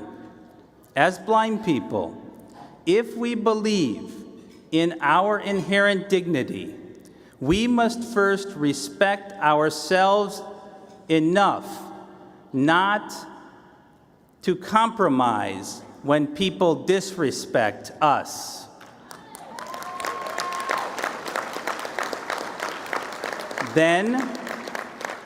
Then we must be prepared to give respect as a means of helping others recognize our dignity. With equal treatment comes equal responsibility. This, too, is much easier said than done. One area where respect can be challenging is within our own community of blind people. Many of us are working through the journey of blindness. Thus, our actions are still strongly influenced by the misconceptions we have internalized about blind people. When a blind person who is new on that journey takes an action or says something that feels like it takes away from our dignity, many of us react strongly. We need to challenge ourselves to take a step back and respect the fact that newly blind people are especially prone to defaulting to the conditioned, vision-centered responses. Consider these examples. Have you ever been in a room full of blind people? When someone says, "Is there a sighted person here?" Or, the one I like better, "Can I borrow a pair of eyes?" I often jump in to note that I have eyes, though they do not work, and I am happy to help. My experience is that far more often than not, vision is not a true requirement for dealing with the concern of the moment. Considering the increasing availability of image recognition, I expect that small gap to narrow even further. Recently, one of my blind colleagues shared with me that during a Braille technology training seminar in our building, a participant asked for a sighted person who could read the serial number of the device they were trying to register. My blind colleague walked over, read the Braille serial number off the bottom of the device, and went on their way.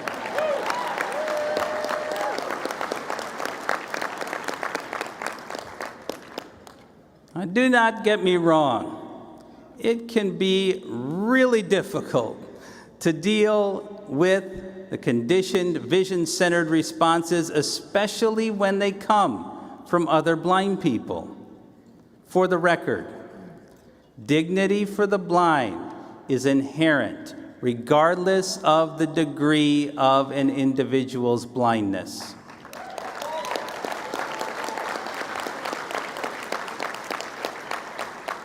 However, if we are going to uphold our inherent dignity, we need to offer respect and grace to those who are still on the journey of understanding.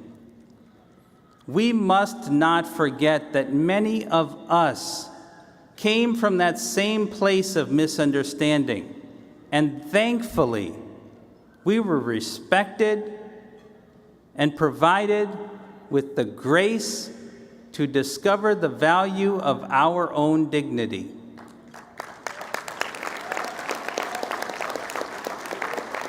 The respect with which we handle these situations can significantly contribute to the shared value of our dignity. When non-blind allies demonstrate their understanding through their advocacy with us, we are shown respect and our dignity is strengthened. For example, I feel respected when one of my non-blind colleagues reminds a presenter that purely visual cues are not meaningful, and that explaining key aspects of a visual image may also benefit everyone. If we desire that level of respect from others, we must also be prepared to give it.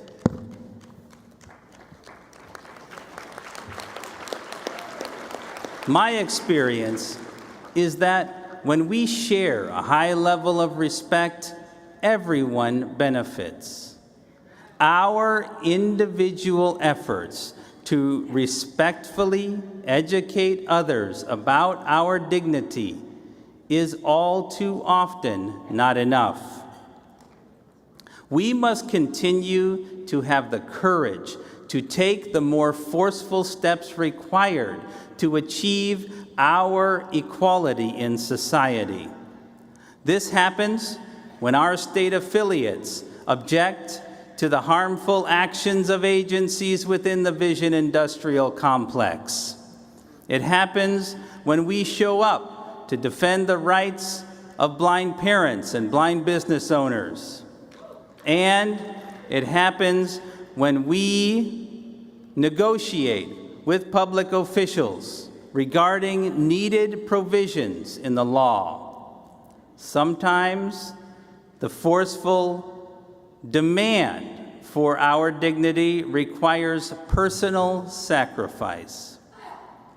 A common experience within our community is the forceful stand against the discrimination of rideshare drivers that many blind people have had to take.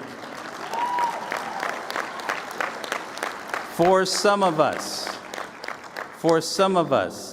the result has been being treated like criminals by law enforcement who defend the discriminatory actions of drivers. Others of us have had to walk away from these situations because the risk of taking a stand was too great. This is where the strength of our community helps to uphold our dignity. Each of us can make a difference by pushing back on the harmful barriers and misconceptions we face. However, all of us are not in a position to push back all of the time. By combining our efforts into a movement, we have the best chance of reaching equality of dignity in society.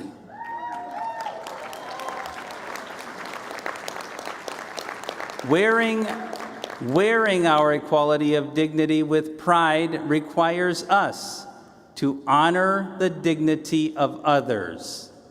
This was most powerfully articulated by our longest-serving president, Mark Maurer. As he led our movement into the 21st century, he demonstrated that central to dignity is heart and giving back. In one of his last banquet speeches as our president, he articulated the current and unshakable status of our own dignity and the necessity to welcome the dignity of others. At our 2013 banquet, he said, quote, "One element of the misunderstanding about blindness is that we live in a sighted society. Although many sighted people live in our society, it is more accurate to say that the society in which we live belongs to all of us, and we belong to it. Because we belong in this society, we expect to be welcomed within it. Because others belong to this society, we expect to welcome them. We do not accept exclusion from any element of our community. We belong within the political, economic, legal, educational, and scientific arenas. We belong in all elements of society of every kind and description. We have helped to make it what it is, and it belongs to us. We cannot be, and we will not be, excluded from it. We give this society richness, depth, and a level of experience and understanding that cannot be had without us. Some may try to shoulder us aside into low-grade, shabby lives, but this is not enough. We own our freedom. We have power, and we know what to do with it. Our society belongs to us. We will not be shut out. We belong.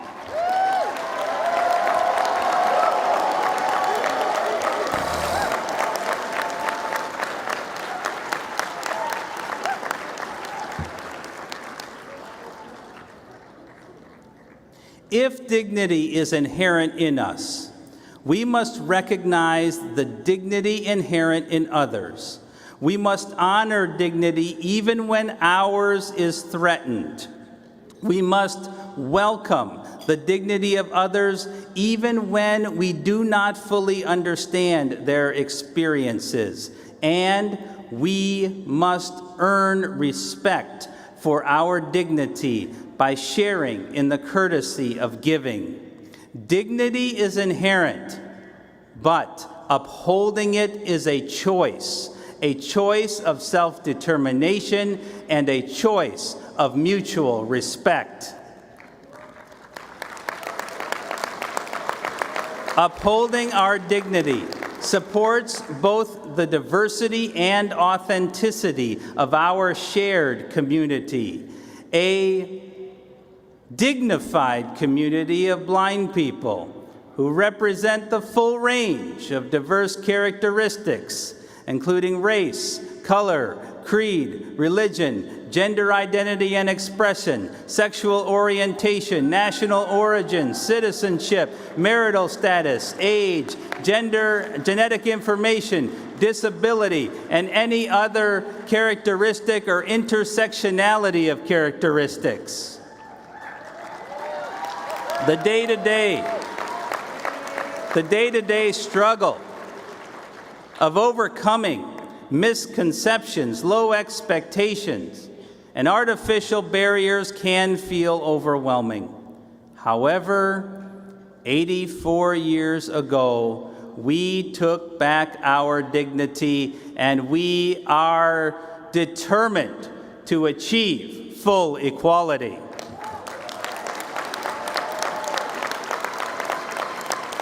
What gives us boundless hope for the future is the solidarity of dignity we have found in the National Federation of the Blind. We preserve our dignity by speaking and acting for ourselves. We enhance our dignity when we define the solutions to the problems we face, rather than waiting for the charity of others to do it for us. We strengthen our dignity through the support we give to the dignity of others. We share our dignity through the rich diversity within our community, and by ensuring that all blind people can bring their full selves to our movement. Equality will come when we can link arms with our non-blind colleagues in the recognition of the interlocking aspects of our shared human dignity. So, is dignity for the blind different than dignity for the non-blind? No, is the firm answer from us, the dignitaries of the organized blind movement. Yet our daily experience demonstrates that the understanding of others, no matter how well-intentioned, provides an alternate answer. Our challenge is to hold tight to our shared understanding of dignity for the blind while we do the work of inviting the rest of society to find their place as dignitaries in the organized blind movement.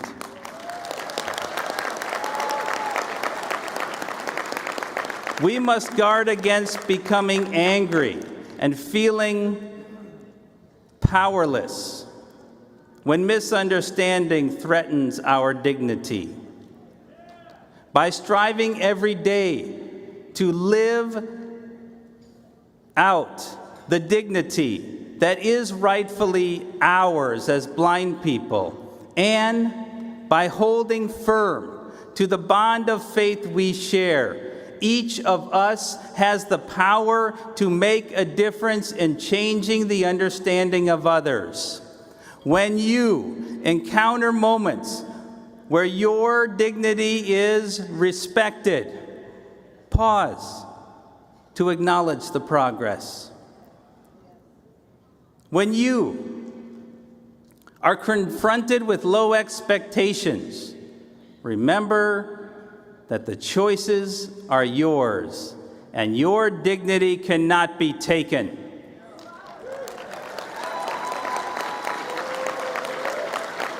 When you push back on those misconceptions and create understanding, feel proud of defending our dignity. And when you feel like you cannot push anymore, when you are too tired of defending your rightful dignity, remember that you are not alone. All of the other dignitaries have your back.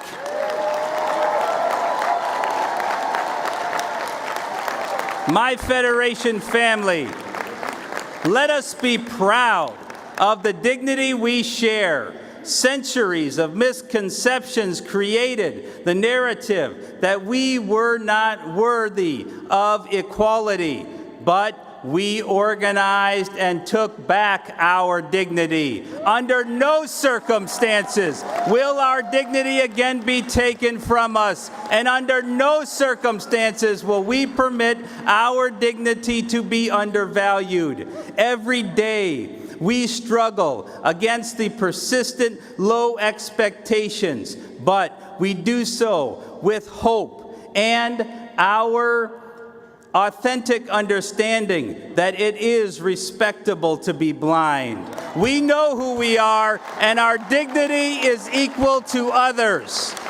In wearing our dignity with pride, we honor the dignity of others. We continue to recognize that we do not journey alone. We do not face the challenges by ourselves, and we do not have to be perfect in order for our dignity to be maintained. Our dignity comes from within, and it is valued, strengthened, and honored through the collective actions of individuals focused into a movement we share.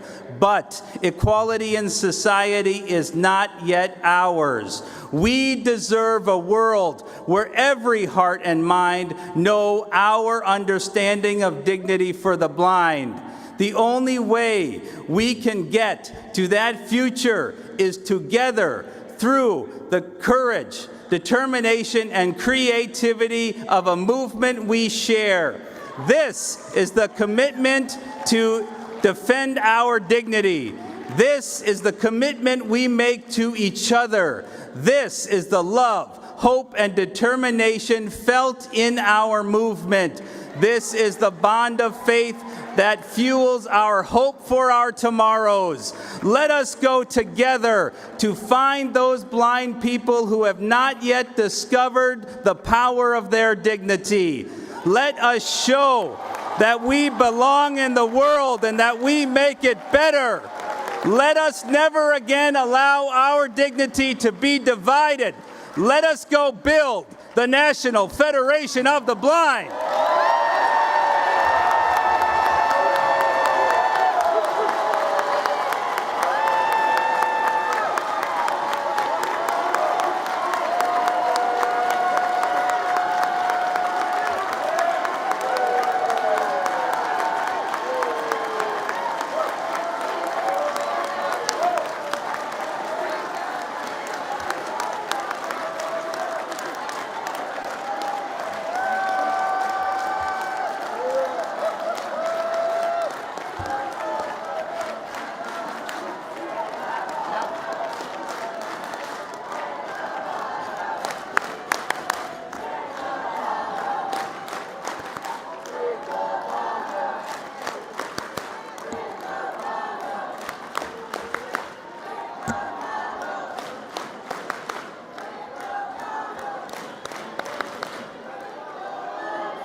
President Riccobono, what an extraordinary speech.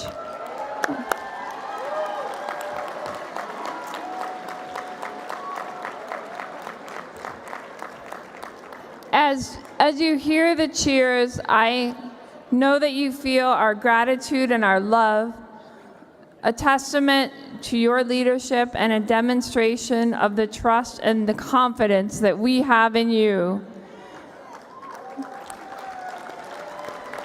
Your enduring commitment to us and to our core values, to working toward an equitable future for all blind people. As our organization continues to thrive under your leadership, I know we are all filled with hope, excitement, and optimism, and I look forward to our journey ahead together. Thank you, President Riccobono.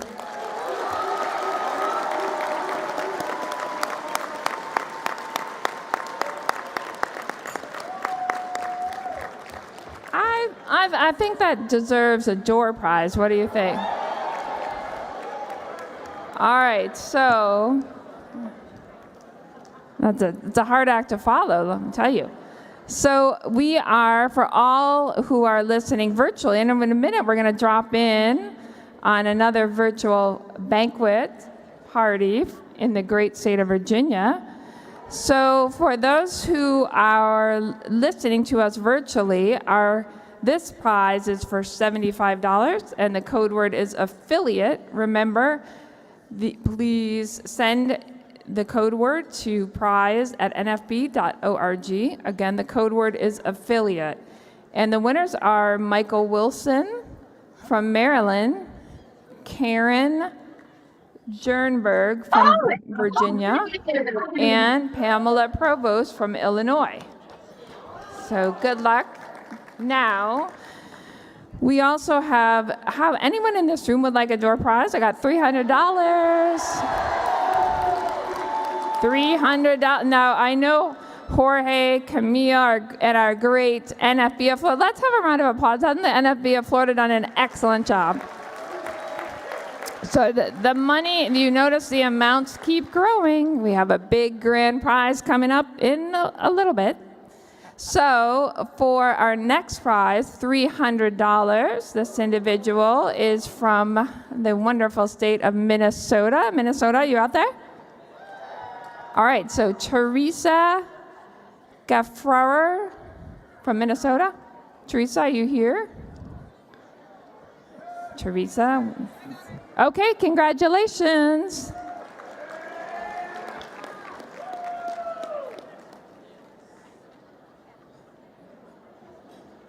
Congratulations. Okay. We've got some other great door prizes, so stay tuned. Now, if I could have your attention, please. I am truly honored to introduce our next speaker. This year marks the 50th anniversary of the National Federation of the Blind's relationship with Ray Kurzweil. It was 1974 when he first approached us with groundbreaking invention, the reading machine for the blind, which launched 5 decades of collaboration. We are so happy that you're with us for your 50th banquet. Ray is a world-class inventor, thinker, and futurist with a 35-year track record of accurate predictions. He has been a leading developer in artificial intelligence for 61 years, longer than any other living person. He was the principal inventor of the first CCD flatbed scanner, OmniFont optical character recognition, print-to-speech reading machine for the blind, text-to-speech synthesizer, music synthesizer capable of recreating the grand piano and other orchestral instruments, and commercially marketed large vocabulary speech recognition software. Ray received a Grammy Award for Outstanding Achievement in Music Technology. He is also the recipient of the National Medal of Technology, was inducted into the National Inventors Hall of Fame, and holds 21 honorary doctorates. He is a principal researcher and AI visionary at Google. Ray has written 5 best-selling books, including The Singularity is Near and How to Create a Mind, both New York Times bestsellers. And Danielle, Chronicles of a Superheroine, winner of multiple young adult fiction awards. His new book, The Singularity is Nearer, was just released in June and debuted at number 4 on the New York Times bestseller list and 6 in all genres. He has been featured in multiple media outlets as well as many publications. Thank you, Ray, for your continued support and dedication to the National Federation of the Blind. In recognition of all of your success and your titles, we are so honored and grateful to call you our friend in the movement. It is my pleasure to introduce Dr. Kurzweil.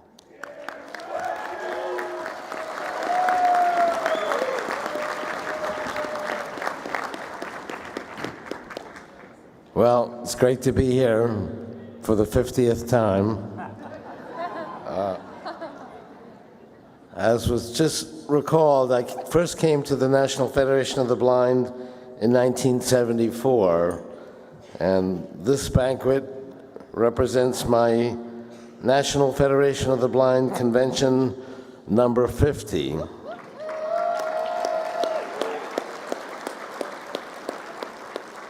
Where does the time go? I generally make important decisions in my life quickly and stick with them for many decades. That was the case with the National Federation of the Blind. I knew this was an extraordinary organization from the very first persons that I was able to meet. So the first person I met was Jim Gashel.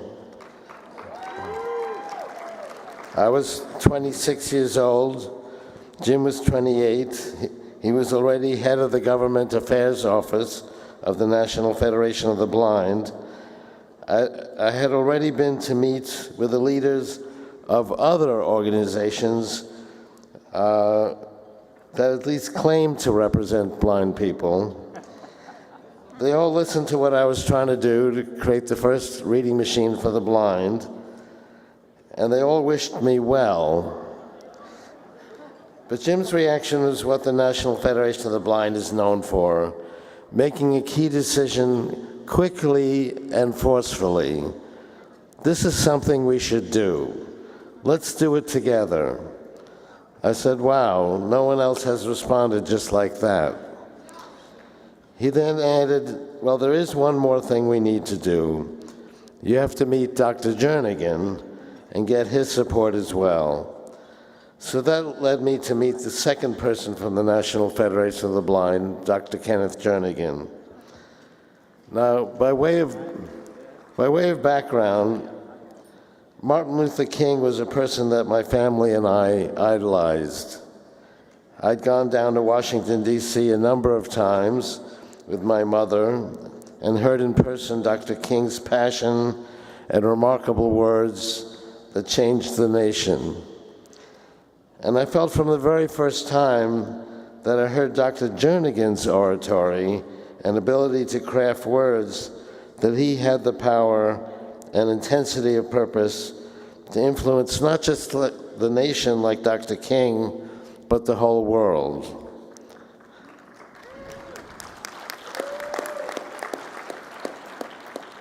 The world has changed a great deal, but the world that Dr. Jernigan inherited originally largely treated blind people as being dependent on others for survival. He taught the entire world that blind people can do everything that anyone else can do, and with the enthusiasm of the National Federation of the Blind, maybe more. Today, it's not unusual for a blind person to be successful as a lawyer, a doctor, an engineer, bringing artificial intelligence to the world, climbing Mount Everest, and so on.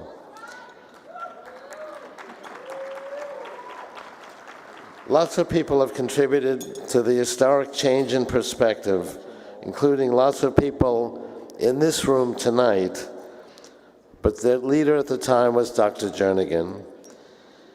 In 1990, the Americans with Disabilities Act prohibited discrimination based on disability, and Dr. Jernigan, as well as Jim Gashel, were crucial in getting that passed as law and providing a lot of the language that still protects not just the blind, but anyone with a disability.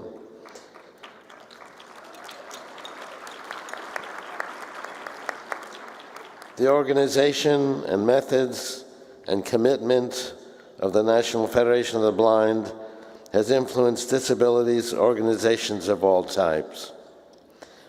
So I'm now writing an autobiography, and I just wrote this small memory of Dr. Jernigan, along with all of the remarkable changes he created for the world.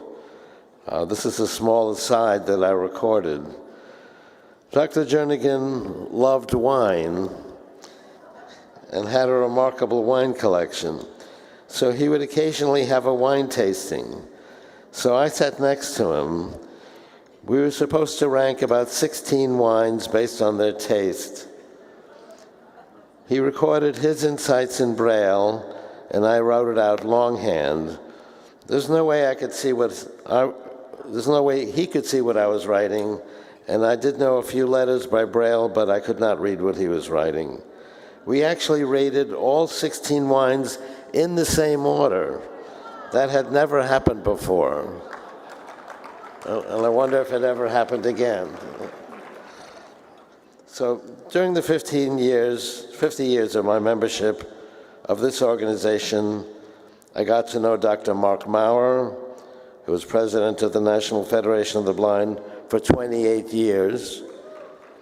He took over an organization that was now much more complex with many new efforts, and it continued to grow both in influence and ways to help blind people for these 28 years.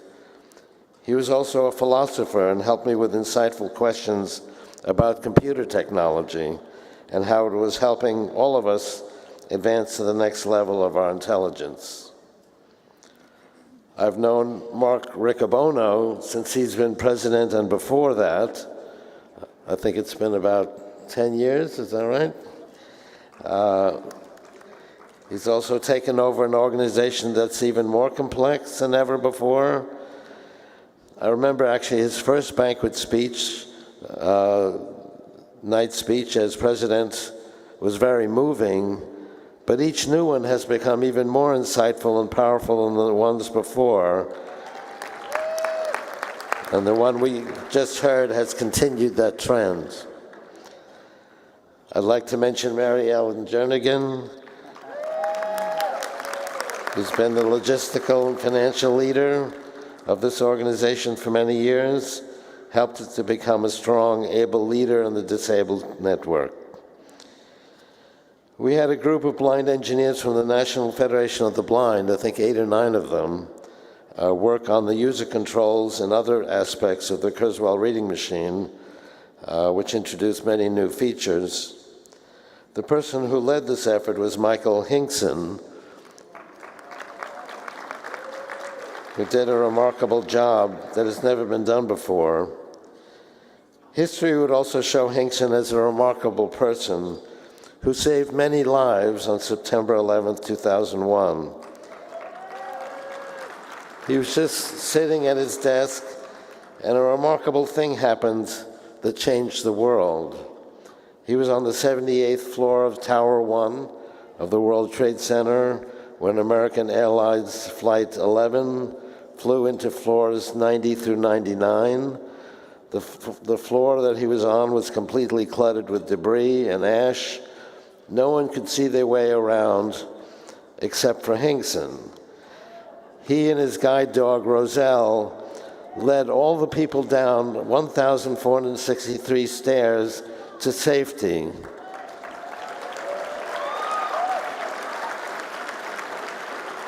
He actually wrote a New York Times #1 leading book that recounted the tale.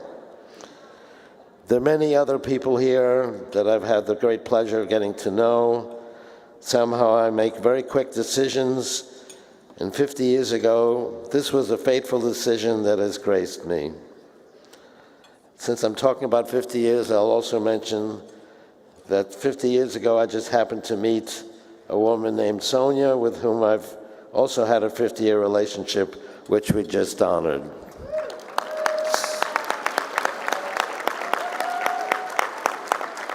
And here's to another 50 years of my relationship with the National Federation of the Blind, which we can honor in another 50 years. Thank you very much.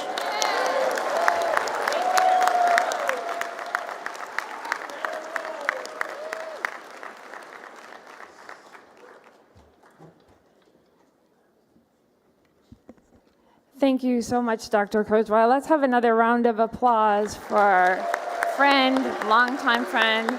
We're looking forward to the next 50 years. So now we're going to take a moment to say hello to our friends from Virginia.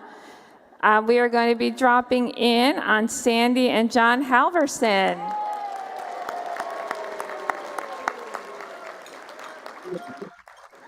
Hello. Hey, Sandy and John. Hello. Hi. Hello. Good evening. Don't be quiet.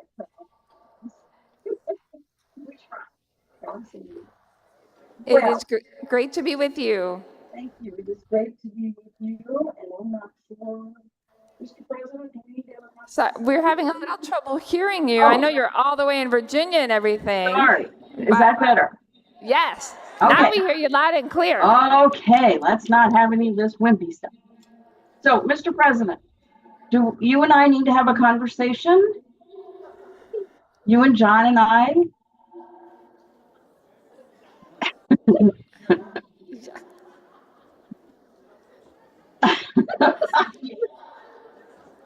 Well, it was a. Oh, he's coming to the mic. Okay.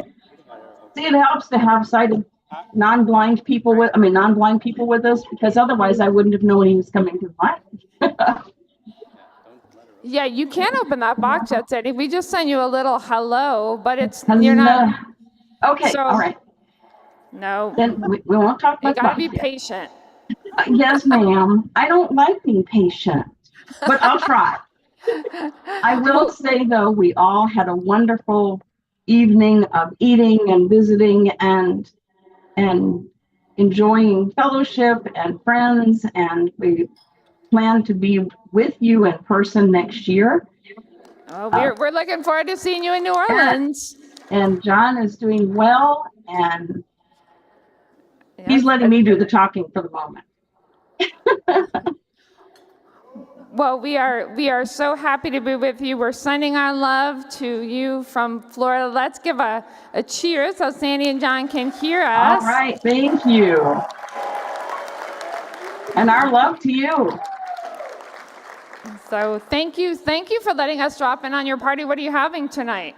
Well, we're soon going to be having birthday cake because one of our friends has her birthday today. Oh, that's exciting. Happy birthday. That's always a good Thank thing you. to I have, don't know in if my you heard. opinion.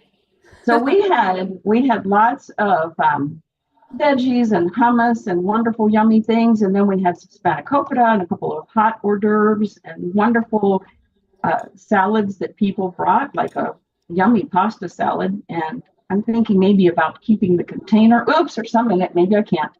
It was very, very good, and just lots of good things. Oh, well, thank you. We're sending our love. It is fun to drop in. Thank you very much. Enjoy the rest of your banquet. Thanks for being with us. Okay.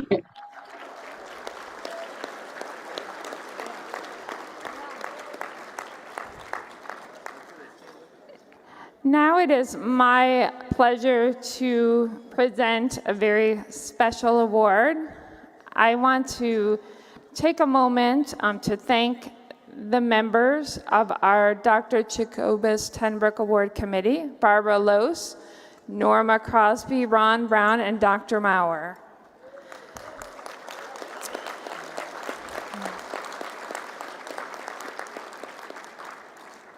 Dr. Jacobus Tenbrook was one of the most influential minds in the field of civil rights. He was a fearless advocate, respected attorney, and legal genius whose legacy lives on decades after his death. His writings and teachings on equality were pivotal to the landmark case Brown versus Board of Education, the Supreme Court decision that desegregated schools in America. Dr. Tenbrook founded the National Federation of the Blind in 1940 and served as our first president. His work in the blindness field revolutionized how the blind live in the world. As a testament to the immense and lasting impact his contributions have on society, we hold an annual disability law symposium carrying his name. The National Federation of the Blind awards this prestigious honor only when an awardee meets its rigorous criteria, and this year is one such special occasion. As an organization, it is the highest honor that we bestow. The recipient must exemplify the characteristics that are synonymous with Dr. Tenbrook: an unwavering commitment to civil rights, a heart for service, a fierce spirit of advocacy, and a history of contributions that result in transformative change for blind people.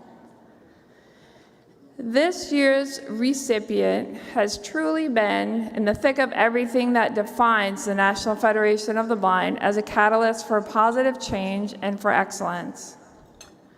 Without the commitment, creativity, hard work, and just plain availability and willingness to serve, this year's recipient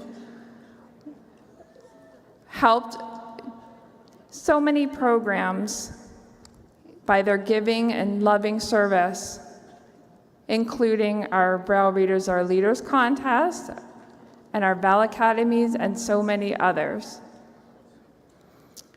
Everywhere this year's recipient has lived, and trust me, there have been several places, the awardee has participated actively in local, state, and national chapters and divisions and affiliates of the National Federation of the Blind, from east to west, north to south. And finally, to Virginia, this couple has also stepped up and taken on responsibilities that have promoted the mission of our organization and helped build the National Federation of the Blind. They epitomize what all of us in this room strive to do every day by living the lives they want. This couple has been a passionate promoter of Braille because both of them understand how this foundational skill can open doors to employment and leadership opportunities. Both individuals joined the National Federation of the Blind in 1973, and yes, John and Sandy Halverson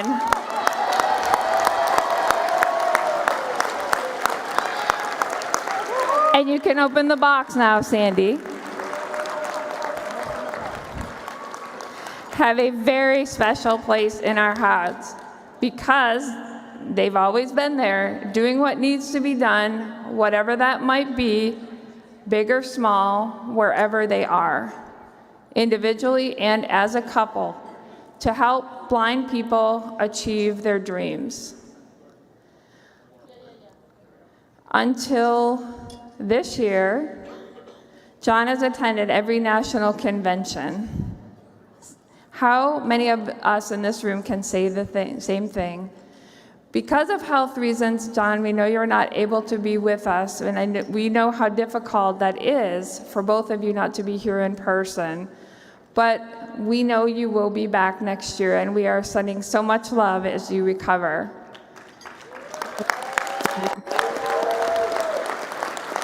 In 1973, John participated in the second NFB Leadership Seminar.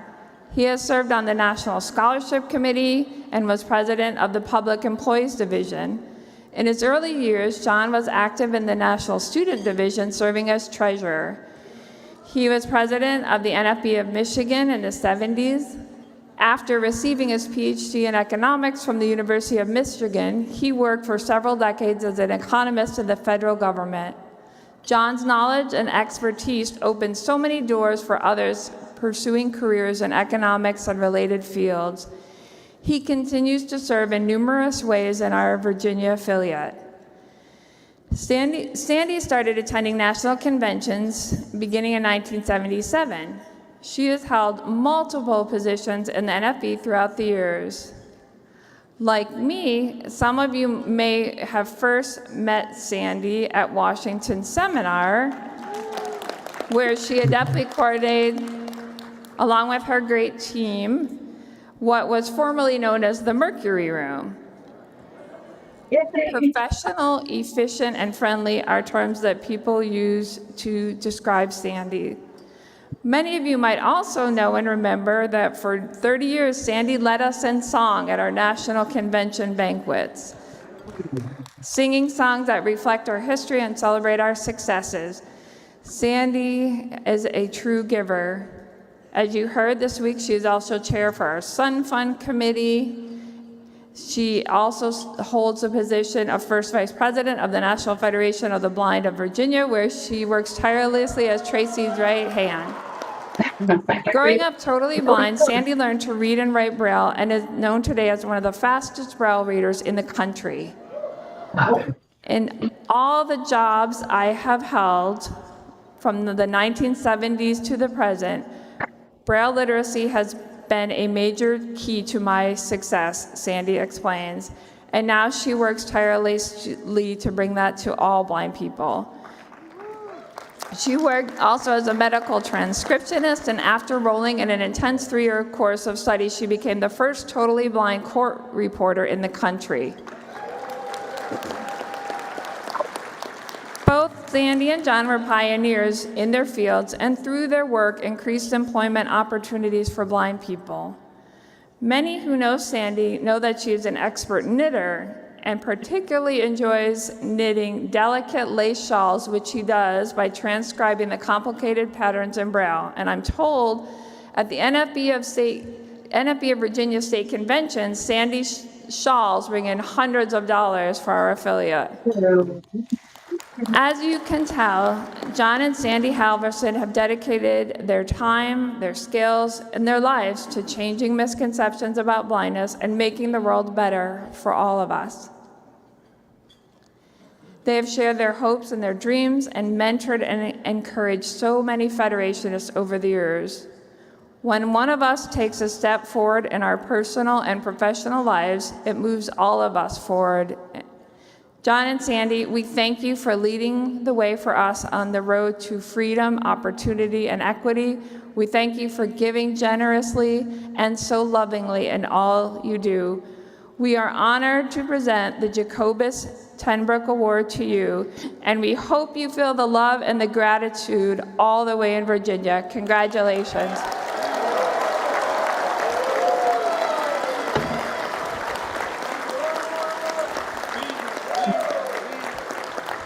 Thank you. Thank you very much. Mr. President, you may.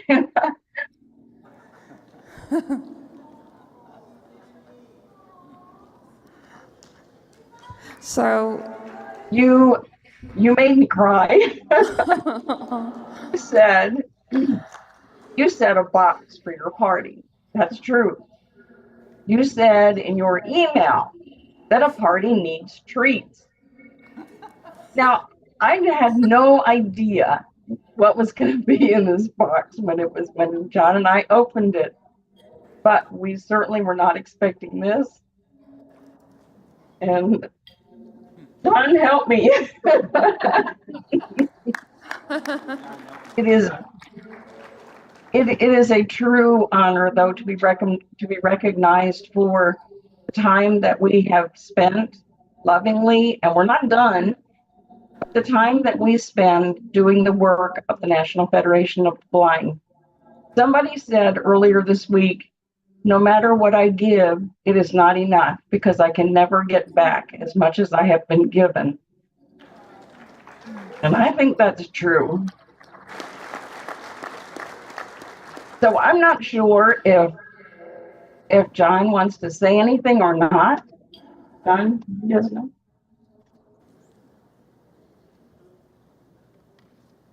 I think he's thinking.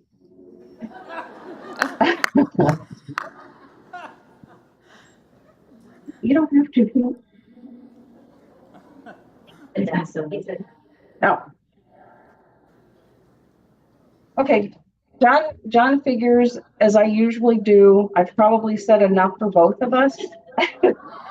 But he will also continue to do as much as he can. We love being Tracy's right-hand people. I like telling Tracy, which he always admits at the board meeting, if he comes up with something crazy, I'll say, Tracy, that's just crazy. You can't do that. So we have a great, wonderful, loving relationship, not only in Virginia, but everywhere we have lived. And this is truly an honor, even if I didn't know what to expect when I opened the box. Thank you very much.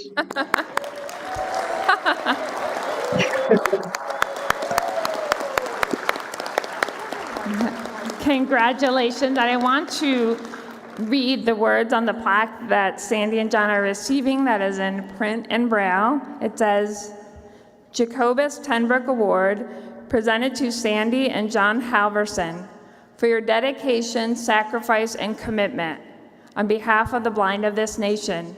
Your contribution is measured not in steps, but in miles, not by individual experiences, but by your impact on the lives of the blind of the nation. Whenever we have asked, you have answered. We call you our colleague with respect. We call you our friends with love. July 8, 2024. Congratulations.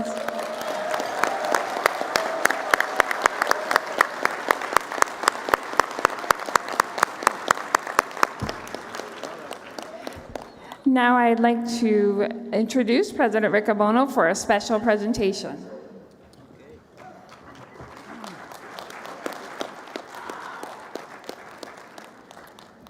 I would invite the other officers to come toward the podium here, Everett and Norma and Ron, and well, Pam's already here. Congratulations, John and Sandy. Sorry about the snacks.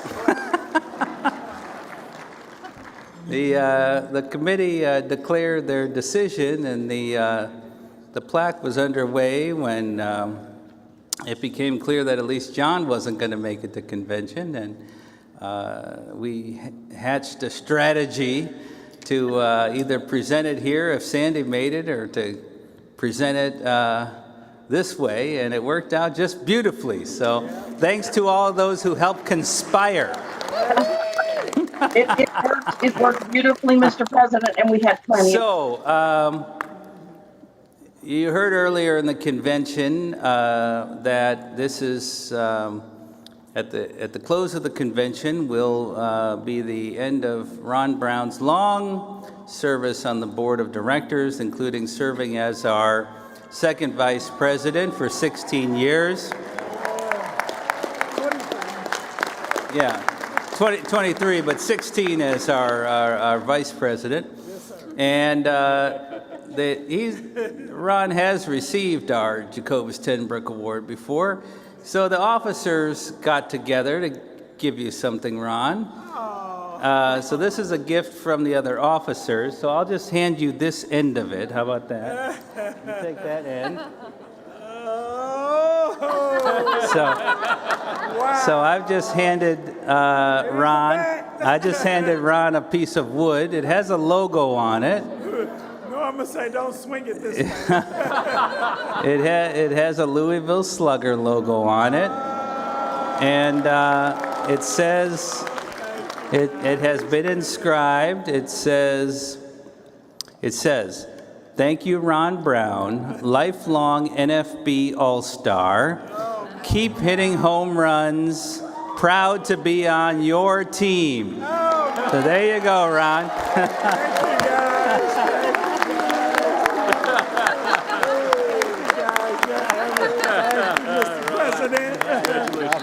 If you want us to kick it, we can kick it. I think I can take it home. All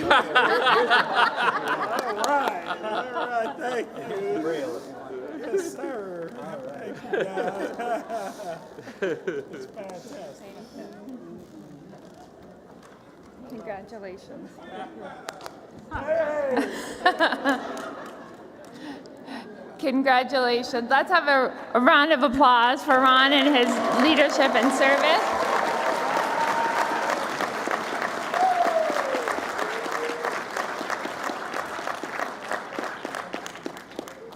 So, how many people have played our museum game?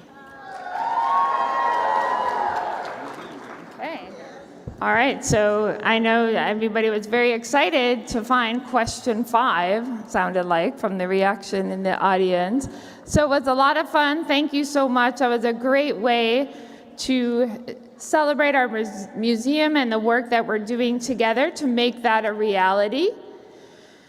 Remember, in order to turn that big dream into reality, we all must be a part of the effort. So we have a really special presentation here. We thank you for those who completed, and I'm about to announce the winners. I have some Lewis Braille coins to celebrate a very, that was a very proud moment for our organization and the work that we did together. So we will be handing these coins out, but you remember, you must be in the room to win.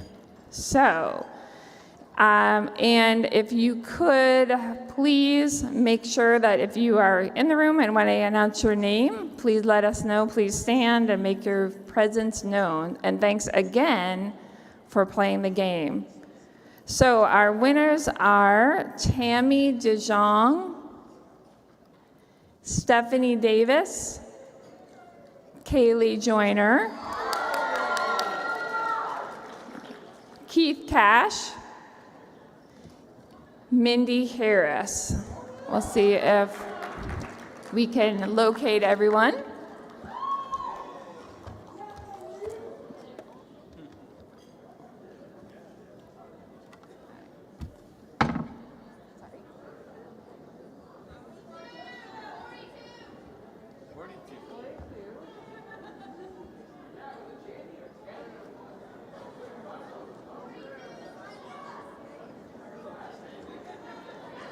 Okay, we're checking to make sure we have located our, again, you must be in the room to win, so.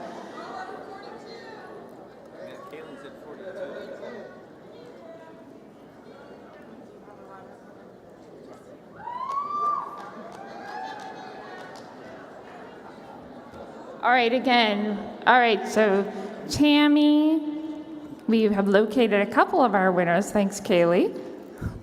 And so we are going to call a couple other names for our winners. Again, if your name was called and you were in the room, please make sure to stand so we can locate you.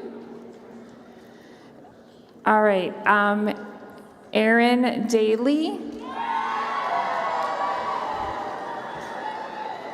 Jamie Simpson,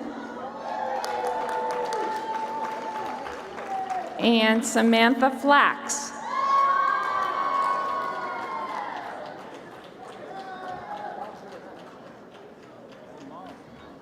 Okay, so congratulations. Thank you so much for playing our game, and congratulations. You got a little piece of history there now to commemorate. We're going to be making history with our Museum of the Blind People's Movement. I know how much we've been looking forward to our next presentation, and I am very honored to call to the podium for her remarks the chairperson of our scholarship committee, president of the National Organization of Blind Educators, Kate Mendez.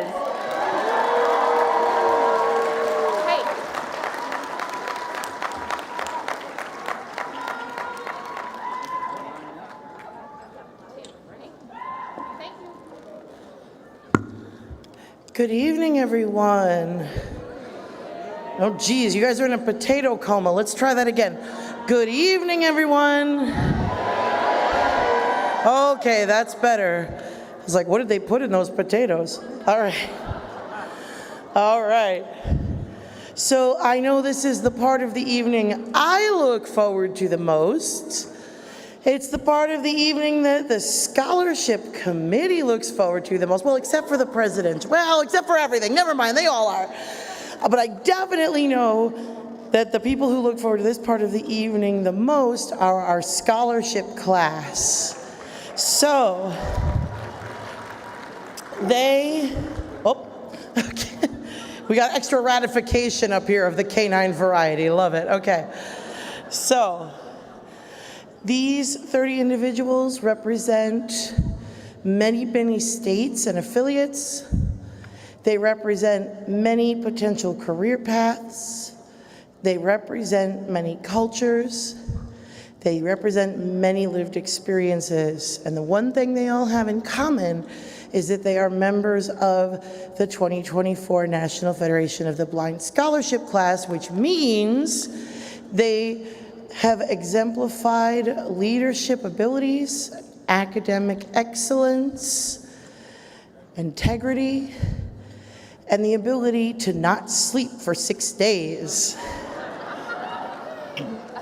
All right. Without further ado, I will introduce them to you. First name, last name, home state, school state, vocational goal. As I do that, they will mount the stage. They will shake hands with President Riccobono and Dr. Kurzweil, I believe. They will be handed a goodie bag containing a plaque from the Kurzweil Foundation, as well as the first part of their scholarship check. Then they will line up behind me as I present their individual scholarships. As much fun as it would be for us all to burn those potato calories by clapping for each of them, the potatoes are the stars of the evening. I'm going to ask you to please hold your applause until everyone has been announced. Here we go. Lindsay Adair, Louisiana. Oh my goodness, so much for hold the applause, okay. Psychiatry or social work. Crystal Allen, New Jersey, social work. Cole Carper, Arkansas, Alabama, aerospace engineering. David Carrillo, Utah, counselor. I say this every year, but by this point in the week, my braille is getting really flat. So you get to watch the chair try to read squish. Here we go. Hannah Clemenson, Montana, California, journalism. Abby Finklia, Wisconsin, Washington, elementary education. Madison Flores, Texas, law. Tom Geraci, Massachusetts, marketing and public relations. Telma Gonzalez Santana, Puerto Rico, international development. Ben Grelk, Nebraska, software engineering. Rachel Grider, California, Louisiana, O&M, Amanda Jutton, Tennessee, blindness training. Thor Kargatis, District of Columbia, New Jersey, urban planning. Miranda Lacey, West Virginia, social work. Julia LeGrand, Michigan, Massachusetts, violinist and educator. Miles Little, District of Columbia, finance. Tamara Lundy, Louisiana, New York, healthcare finance. Enrique Mejia, Iowa, special education teacher. Jose Andre Montano, District of Columbia, New York, jazz pianist and music educator.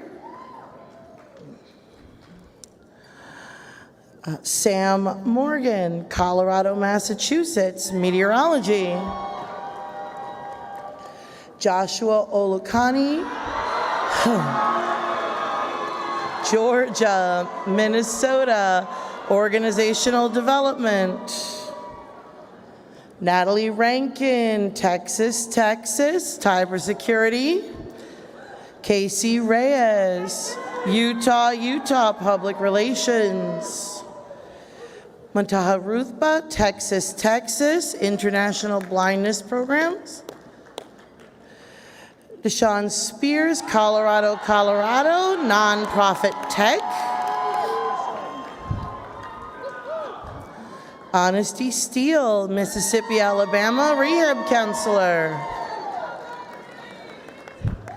Mara Alvestead, Arizona, elementary teacher.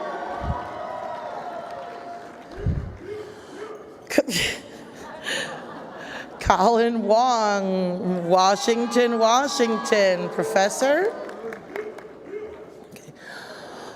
Lynn Wu, California, nonprofit tech.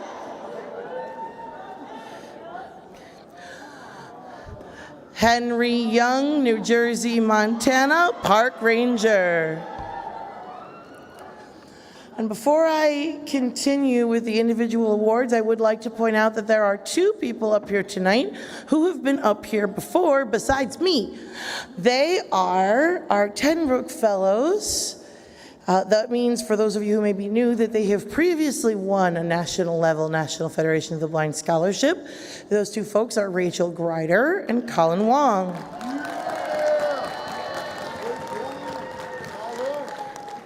All right. So as you saw earlier from our donor video, these scholarships are funded by a variety of sources, but all of them are committed to helping blind people live the lives they want. Many of these scholarships are endowed in memory of Federationists past, and those mean so much to our organization, to the committee, as we are assigning them to finalists and figuring out which candidate is best suited. So without further ado, our National Federation of the Blind scholarships this year go to, this is the NFB endowed ones, Lindsay Adair, Louisiana, Crystal Allen, New Jersey, Cole Carper, Arkansas, Alabama, David Carrillo, Utah,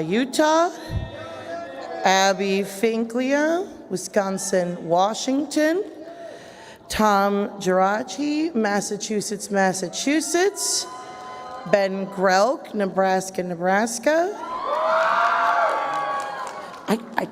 Nebraska, you guys are really loud. You gotta come teach New York some things. Okay. Thor Kargatis, District of Columbia, New Jersey. Miles Little, District of Columbia. Tamara Lundy, Louisiana, New York. Natalie Rankin, Texas. Muntaha Ruthba, also Texas, Texas. And Mara Alvestead, Arizona, Arizona. All right. Next, we have our EU and Jean Parker Scholarship, which goes to Honesty Steele, Mississippi, Alabama.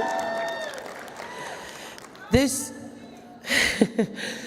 year, we have 3 Charles and Melva T. Owen scholarships. Sorry, that's my paperwork. They go to, I'm setting all my paperwork in front of Pam. I hope she's not still trying to eat anything because there's papers there now. The Charles and Melva T. Owen Memorial Scholarships go to Amanda Jutton, Tennessee, Tennessee. Julia LeGrand, Michigan, Massachusetts. And Joshua Olukani, Georgia, Minnesota.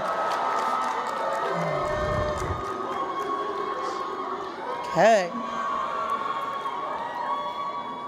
Let the students dial it down there for a minute. All right. The Mimi and Marvin Sandler Scholarship goes to Miranda Lacey, West Virginia, West Virginia. Now this next scholarship is funded by several of our divisions here. It's the NFB STEM Scholarship. That goes to Lynn Wu, California, California.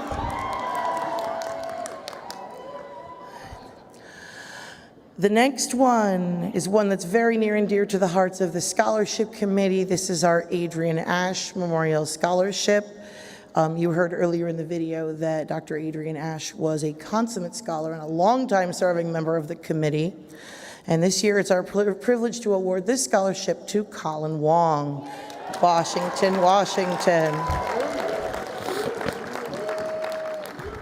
Okay. Our Jaws for Windows Scholarship goes to John Spears, Colorado, Colorado.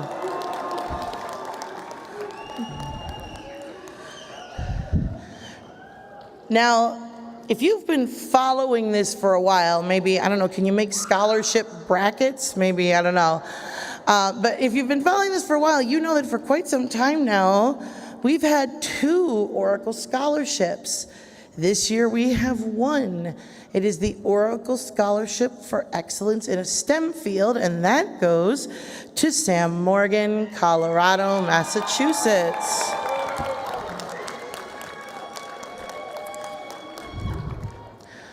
Our Jacqueline Billy Memorial Scholarship goes to Hannah Clemenson. States, Montana, California. You'd think after I did this enough times, I wouldn't leave the states off. Here we go. This is another one that's very near and dear to the hearts of the scholarship committee. This next one is our Scott C. LaBar Memorial Scholarship. As you heard earlier, Scott was a giant on this committee and also in the pursuit of international literacy in Braille and so many other ways throughout the Federation. We miss him very much, and it's our privilege to award this scholarship to Madison Flores, Texas, Texas. All right. How many are left? 2. Somebody's counting. Somebody's going to in brackets. All right. Nice. There are 2. Okay. Now these last 2 are both funded by the American Action Fund for Blind Children and Adults. The first is the scholarship of the same name, and that one goes to Rachel Grider, California, Louisiana.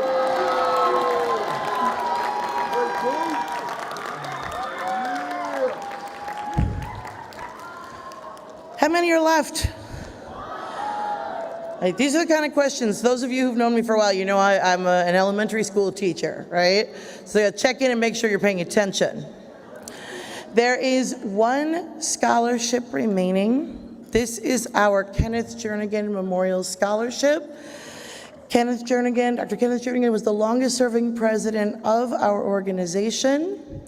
He was a longtime leader in the civil rights movement, and we award this scholarship every year to the member of the scholarship class who exemplifies the characteristics that he valued and exemplified himself: scholarship, leadership, innovation, integrity, and the ability to motivate and inspire others.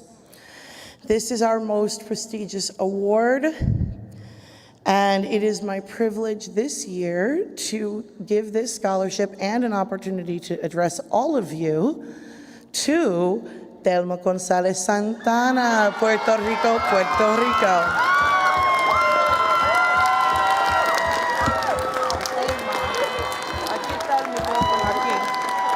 Hay una mesa. Tiene que compartir el micrófono, se pueden ver y también, ajá. Adelante. ¿Tú lo tienes? Aquí está. Está aquí en la mesa. It's on the table, right? Yes, on the table. Está en la mesa. Okay. ¿Lo agarro? Lo puedes tocar con tu mano. Okay. ¿Te llegaré? ¿Lo agarraste? Sí. Listo. Salud.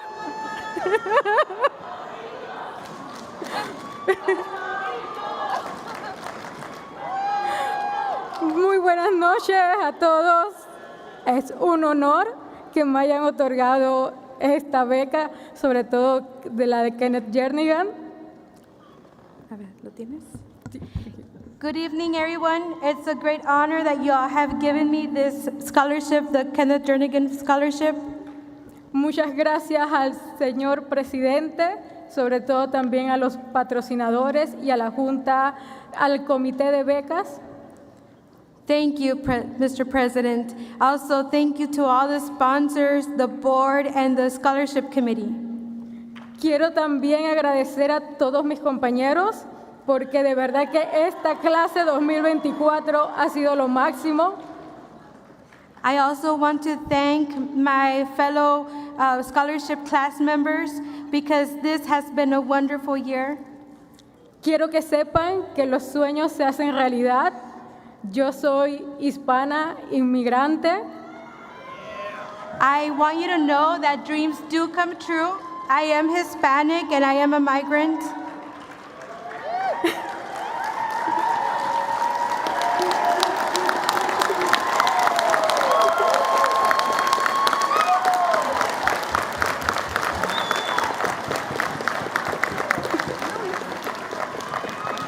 Sigan sus sueños porque saben que se van a hacer realidad.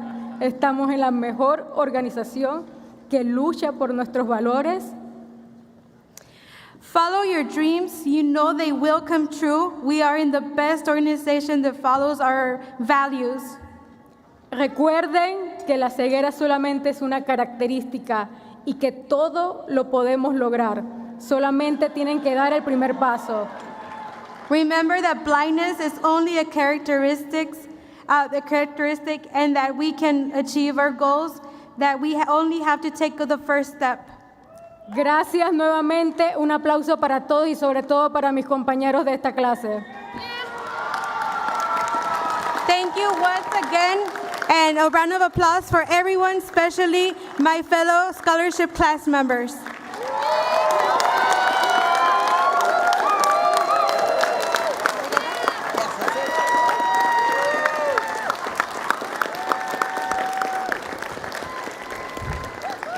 And before I close, I must point out that in the last few years, the scholarship class has had the opportunity to nominate members of their class for consideration for this scholarship.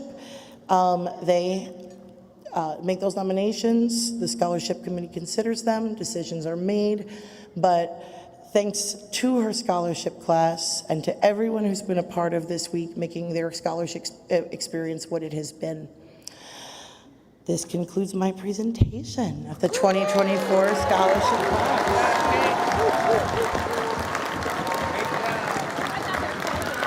Thank you.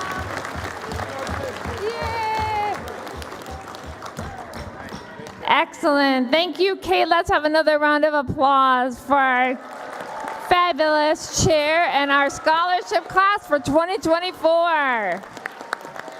Congratulations. What do you think? How about a door prize in celebration of the class of 2024? Now this prize, I will say we have this prize, and then in a little bit we have our grand prize, a lot of money. So this prize is for $350 if this person is in the room. George Batiste from Texas. George Batiste, are you here?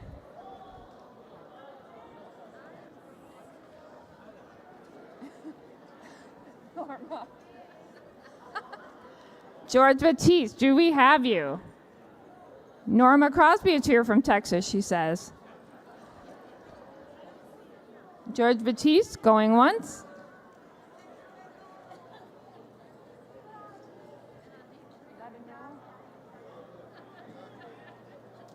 Okay, all right, we do not have George. So, all right, so how about from California, Venu Somaiahi? Are you here, Venu? From the great state of California. I'm really trying to give away this $350. Anyone here? Okay, Venu Somaiahi, are you here from California?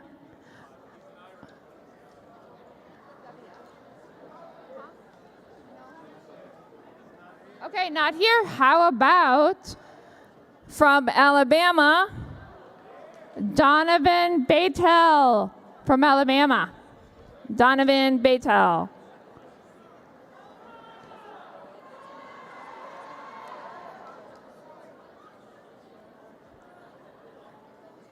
Donovan, are you here? Okay, so we're going to draw again. Okay. All right. How about Heather Gray from Washington, D.C.? Heather Gray from Washington, D.C. Not here. Okay. All right, we do not have Heather. So how about Rachel Hudson from Virginia? Rachel Hudson, are you here? Rachel Hudson, going once.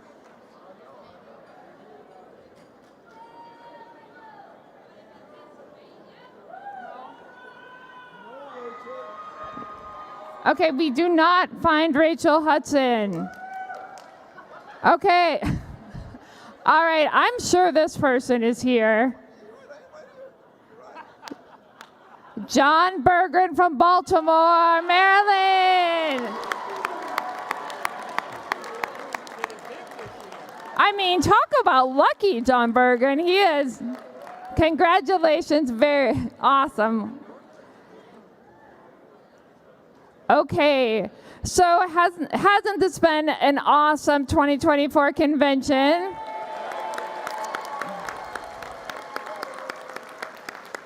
I know we are very excited to be welcoming everyone back to New Orleans next year. We got a hard act to follow, but we are ready for the challenge. So thank you, Florida. Thank you for your hospitality, your love, your warmth, all the hard work that went into planning. We really appreciate all that you've done to make our stay so special.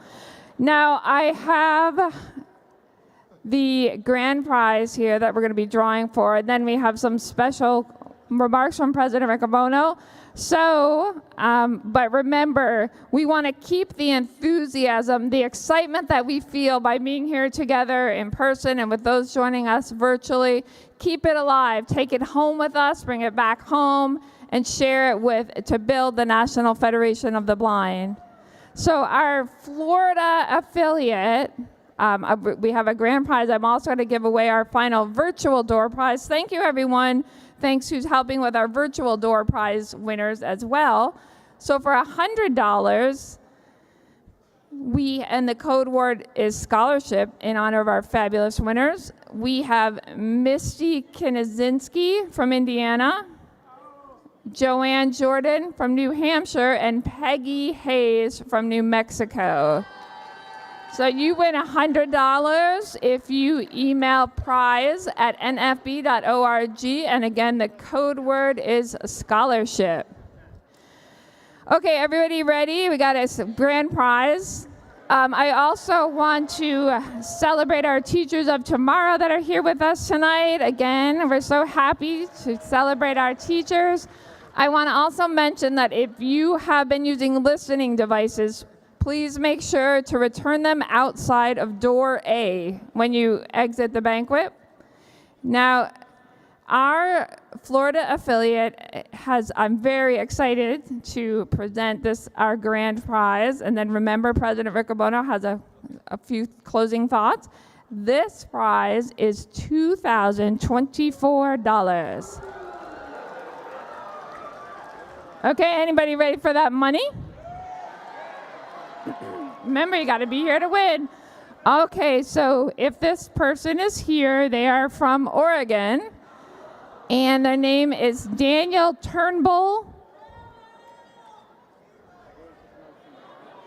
Okay, not here. Okay, well, then our next winner is,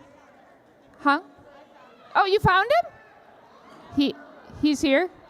Oh, yeah, he is here. All right, congratulations, Daniel. You are $2,024 richer. Congratulations, it pays. All right, I will now, it is my honor to turn back the microphone to President Riccobono.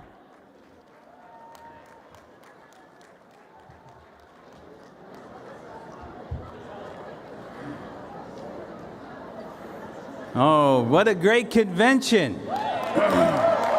Congratulations to all of our 30 scholarship winners and to the great Florida affiliate for a great convention.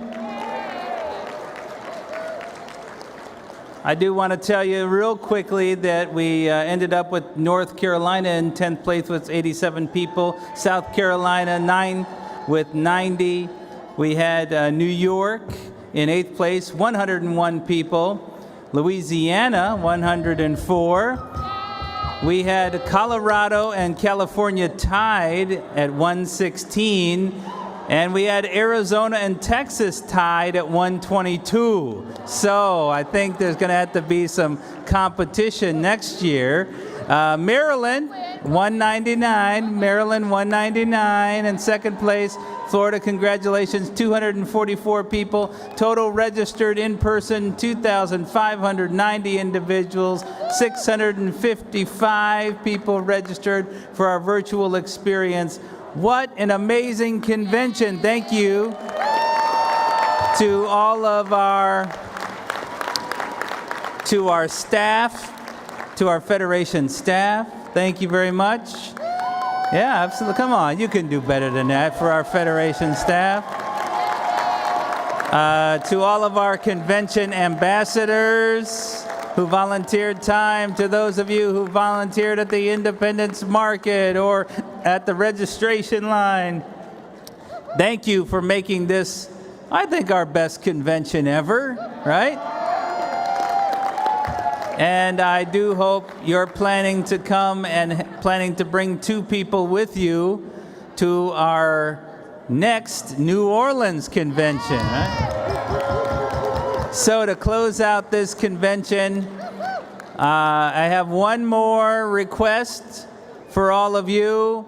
How about one big Federation cheer?